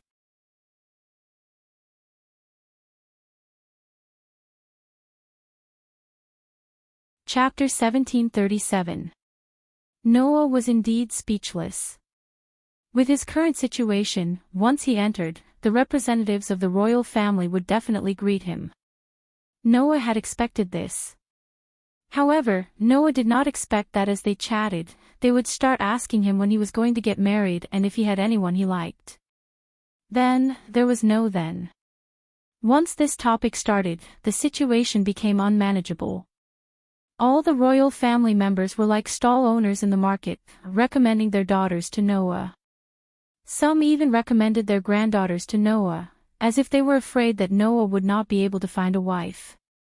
When they talked about their daughters, their saliva flew everywhere and almost sprayed on Noah's face. Noah, who did not expect the situation to develop in this direction, was dumbfounded. He then quickly declared that he was a man with 2 fiancées. However, this declaration did not reduce the enthusiasm of the royal family members in the slightest. Instead, it became even more intense. 2. You have 2 fiancées. Then Lord Noah wouldn't mind having a few more, right? Please consider my daughter. Consider my granddaughter as well. It's okay to be a concubine. That's right. These were the first words that appeared after Noah said that he had 2 fiancées. Without a choice, Noah could only surrender and find an excuse to sneak out. If he did not sneak out now, Noah was really afraid that he would be like a salesman. In the end, he would be fooled by those salesmen. You don't say. Those so-called royal family members definitely have the potential to be salesmen. Noah was speechless. It's such a waste to be a noble. Pfft. Mira could not help but laugh out loud. This can't be helped. With your current treatment, it's not strange that those royal family members would want to build a good relationship with you. Putting aside the fact that he was the next chairman of Fairy Tale, Noah was now a national hero in the kingdom of Fiori. If they could get close to the heroes who had saved the country, then the status of the royal family would definitely increase exponentially, and they would be sought after by the people. Moreover, Faitsue was grateful to Noah from the bottom of her heart. No matter what request Noah made for her, as long as it was within her ability, Faitsue would not refuse. In this way, Noah was equivalent to the princess's favorite person. Who wouldn't want to take this opportunity to form a good relationship with Noah? On top of that, Noah was currently ranked first among the 10 great holy mages and was publicly recognized as the #1 high mage of the continent. He was also young and unmarried. If such a famous and outstanding person could become a live-in son-in-law, it would make those nobles laugh even in their dreams. For various reasons, Noah had become extremely popular, leading to this situation. Therefore, Mira could understand why there was such a development. However, Noah was puzzled.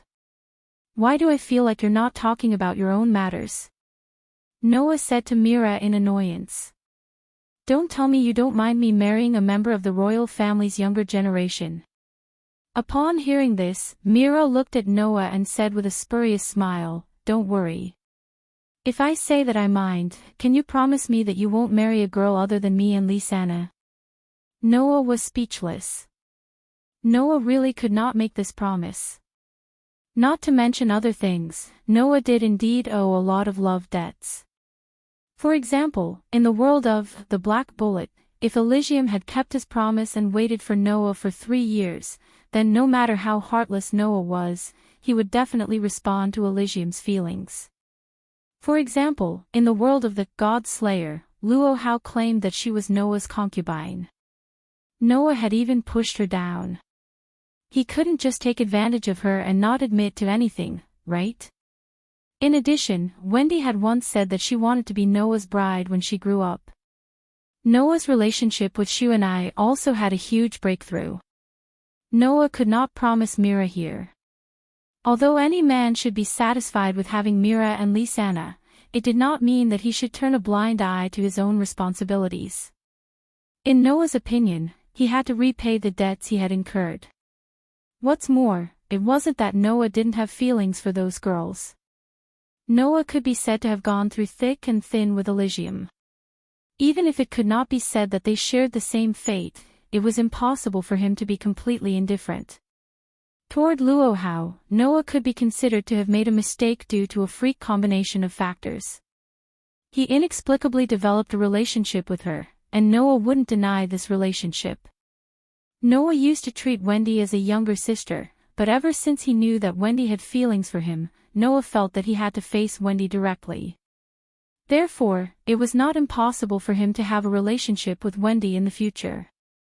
As for Shuanai, Noah was very touched to a large extent. Think about it, an 11 or 12-year-old girl persisted for 7 whole years in order to pursue the figure of the person she yearned for, and even suffered a lot during that time. As a person who was yearned for by such a girl, who would not feel touched? At the very least, Noah was moved by Shuanai, and he had great affection for her. Then, in the dragon graveyard, he made a breakthrough in his relationship with Shuanai, which made his love for her sublimate. As such, no matter what, Noah did not want to let down that girl's feelings for him. Thus, between being unemotional and being affectionate, Noah chose the latter in the end. Under such circumstances, Noah could only look resentful. He sighed and hugged Myra's shoulder, bringing her into his embrace. Mira did not resist Noah and instead obediently snuggled into Noah's embrace. The gentleness on her face did not change at all.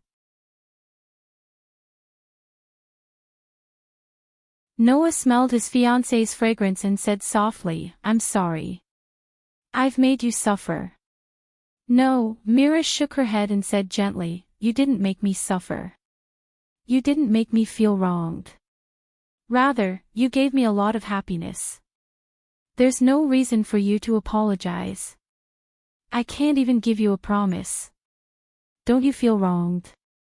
Noah said. "I know that you and Lisanna have been thinking about me and have been accommodating me in this aspect. So, I can only promise that I'll make you happy. That's enough." Mira stretched out her hand and hugged Noah's waist. She closed her eyes and enjoyed the warmth of her lover, smiling sweetly. "This is the promise I want the most. This promise is enough. Is that so?"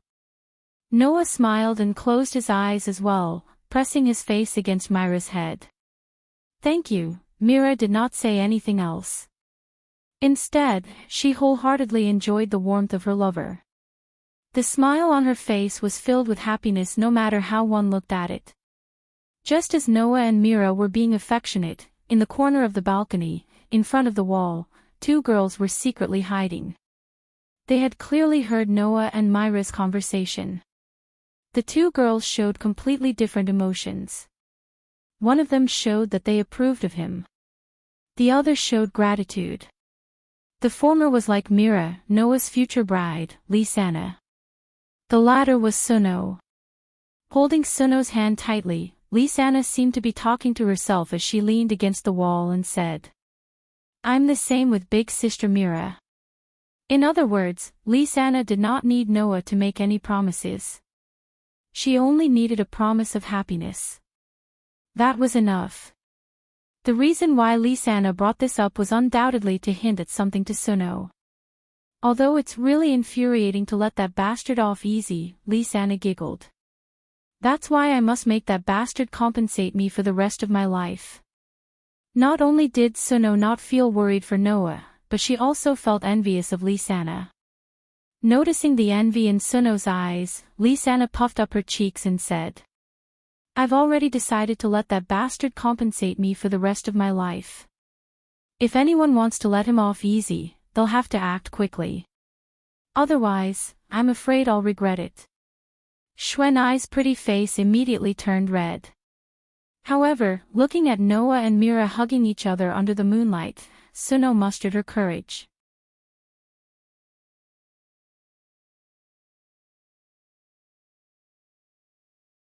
Chapter 1738.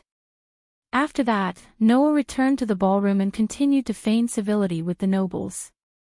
It couldn't be helped. The main character of this ball could be said to be Noah. No matter what, Noah couldn't be absent all the time, could he? However, in order to prevent the nobles from proposing marriage to him, Noah had Mira accompany him all the time. Seeing a charming girl by Noah's side, no matter how thick-skinned those nobles were, they wouldn't propose marriage to Noah in front of Mira. Thus, Noah could finally relax and enjoy the ball. During the process, in addition to the nobles, Noah also greeted the high mages of the various guilds.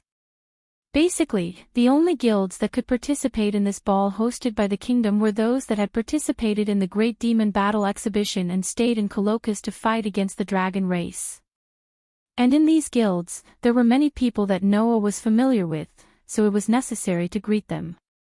Among them, Kara, who belonged to the Lamia scale, mentioned to Noah that she hoped to spar with him again in the future. Even Kagura, who belonged to the mermaid heel, expressed that she wanted to spar with Noah. At the beginning, Kara and Kagura were the two most powerful archmages in this year's Great Demon Combat Arts Exhibition tournament. After understanding how terrifying Noah's true strength was, both of them developed a sense of competition. However, rather than saying that it was a sense of competition, it was better to say that the two just wanted to reduce the gap between them and the strongest high mage in the continent as much as possible. As for the other guilds, such as the High Mages of the Blue Pegasus and Cotter Cerberus, Noah also greeted them. After all, after returning to Magnolia, Noah would take over the position of the guild leader. It was necessary to have a good relationship with the other guilds. It was worth mentioning that before this, Sting, Logue, Lucifer, and Olyaga, who belonged to the Saber-Tooth, took the initiative to greet Noah. According to Sting, after this year's Great Demon Battle Exhibition and the invasion of the dragons, they had already deeply understood just how lacking they were. Previously, they claimed to be the strongest and were proud of it.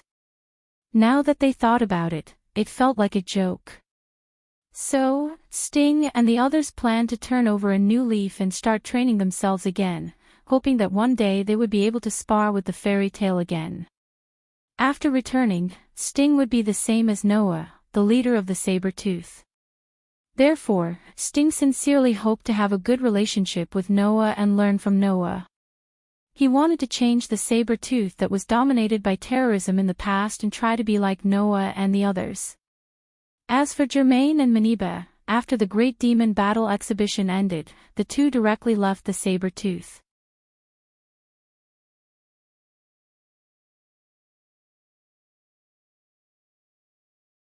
If the two of them stood together, they would definitely look like a prince and a princess, right? In addition, on Xuanai's head, there was also a flower, which looked quite beautiful. Perhaps she did not think that she was that beautiful in person. After all, Xuanai had an inferiority complex in her personality. However, Noah still wanted to say that in terms of appearance, Xuanai was really very outstanding. In fact, Noah could not help but take a few more glances at Xuanai. Noticing Noah's gaze, Xuanai's face flushed red. Her hands were hanging in front of her body as she tugged at her skirt nervously. Her strength was so great that one was worried that Xuanai would tear her skirt apart. Noah smiled and took the initiative to break the silence. "Since you're here, don't stand outside the door. Hurry and come in." "Oh. Okay." Xuanai's voice was still filled with nervousness as she walked in with messy footsteps. At this moment, Noah felt a little strange. Why did it feel like Xuanai was overly nervous? "What's wrong?" Noah asked curiously. "Is there something wrong?" Xuanai did not answer immediately. Instead, she looked even more nervous as she tugged at her skirt continuously. Her face was getting redder and redder. Seeing this, Noah could not help but speak. "Stop tugging, or it will really tear." Xuanai finally realized that she had been tugging at her skirt and quickly let go. However, because the movement was too big, Xuanai's high heels twisted. "Aw!" Xuanai suddenly exclaimed as she fell down. Noah was shocked and hurriedly stepped forward. With a soft bang, he directly hugged Xuanai. "You little girl," Noah said in a reproachful tone. "What are you doing?" Xuanai looked at Noah, who was holding her in his arms. Her face was extremely red as though it was cooked. However, in the next second, Xuanai's face was red as she closed her eyes. She reached out and hugged Noah with trembling hands. Noah was stunned. "Master Noah." Xuanai's body was trembling as she closed her eyes tightly and spoke extremely nervously. "Do you still remember the promise in the dragon graveyard?" Xuanai's words made Noah shudder on the spot. The promise in the dragon graveyard. Could it be that she was referring to that promise? You're tuning into the LoveLore Library YouTube channel. We're so grateful for your support, and don't forget to subscribe to join us on this incredible journey through captivating stories. Your generosity through donations truly makes a world of difference, as it's the primary source of revenue that allows me to expand and enhance this channel for you. Thank you from the bottom of my heart for being a part of this adventure.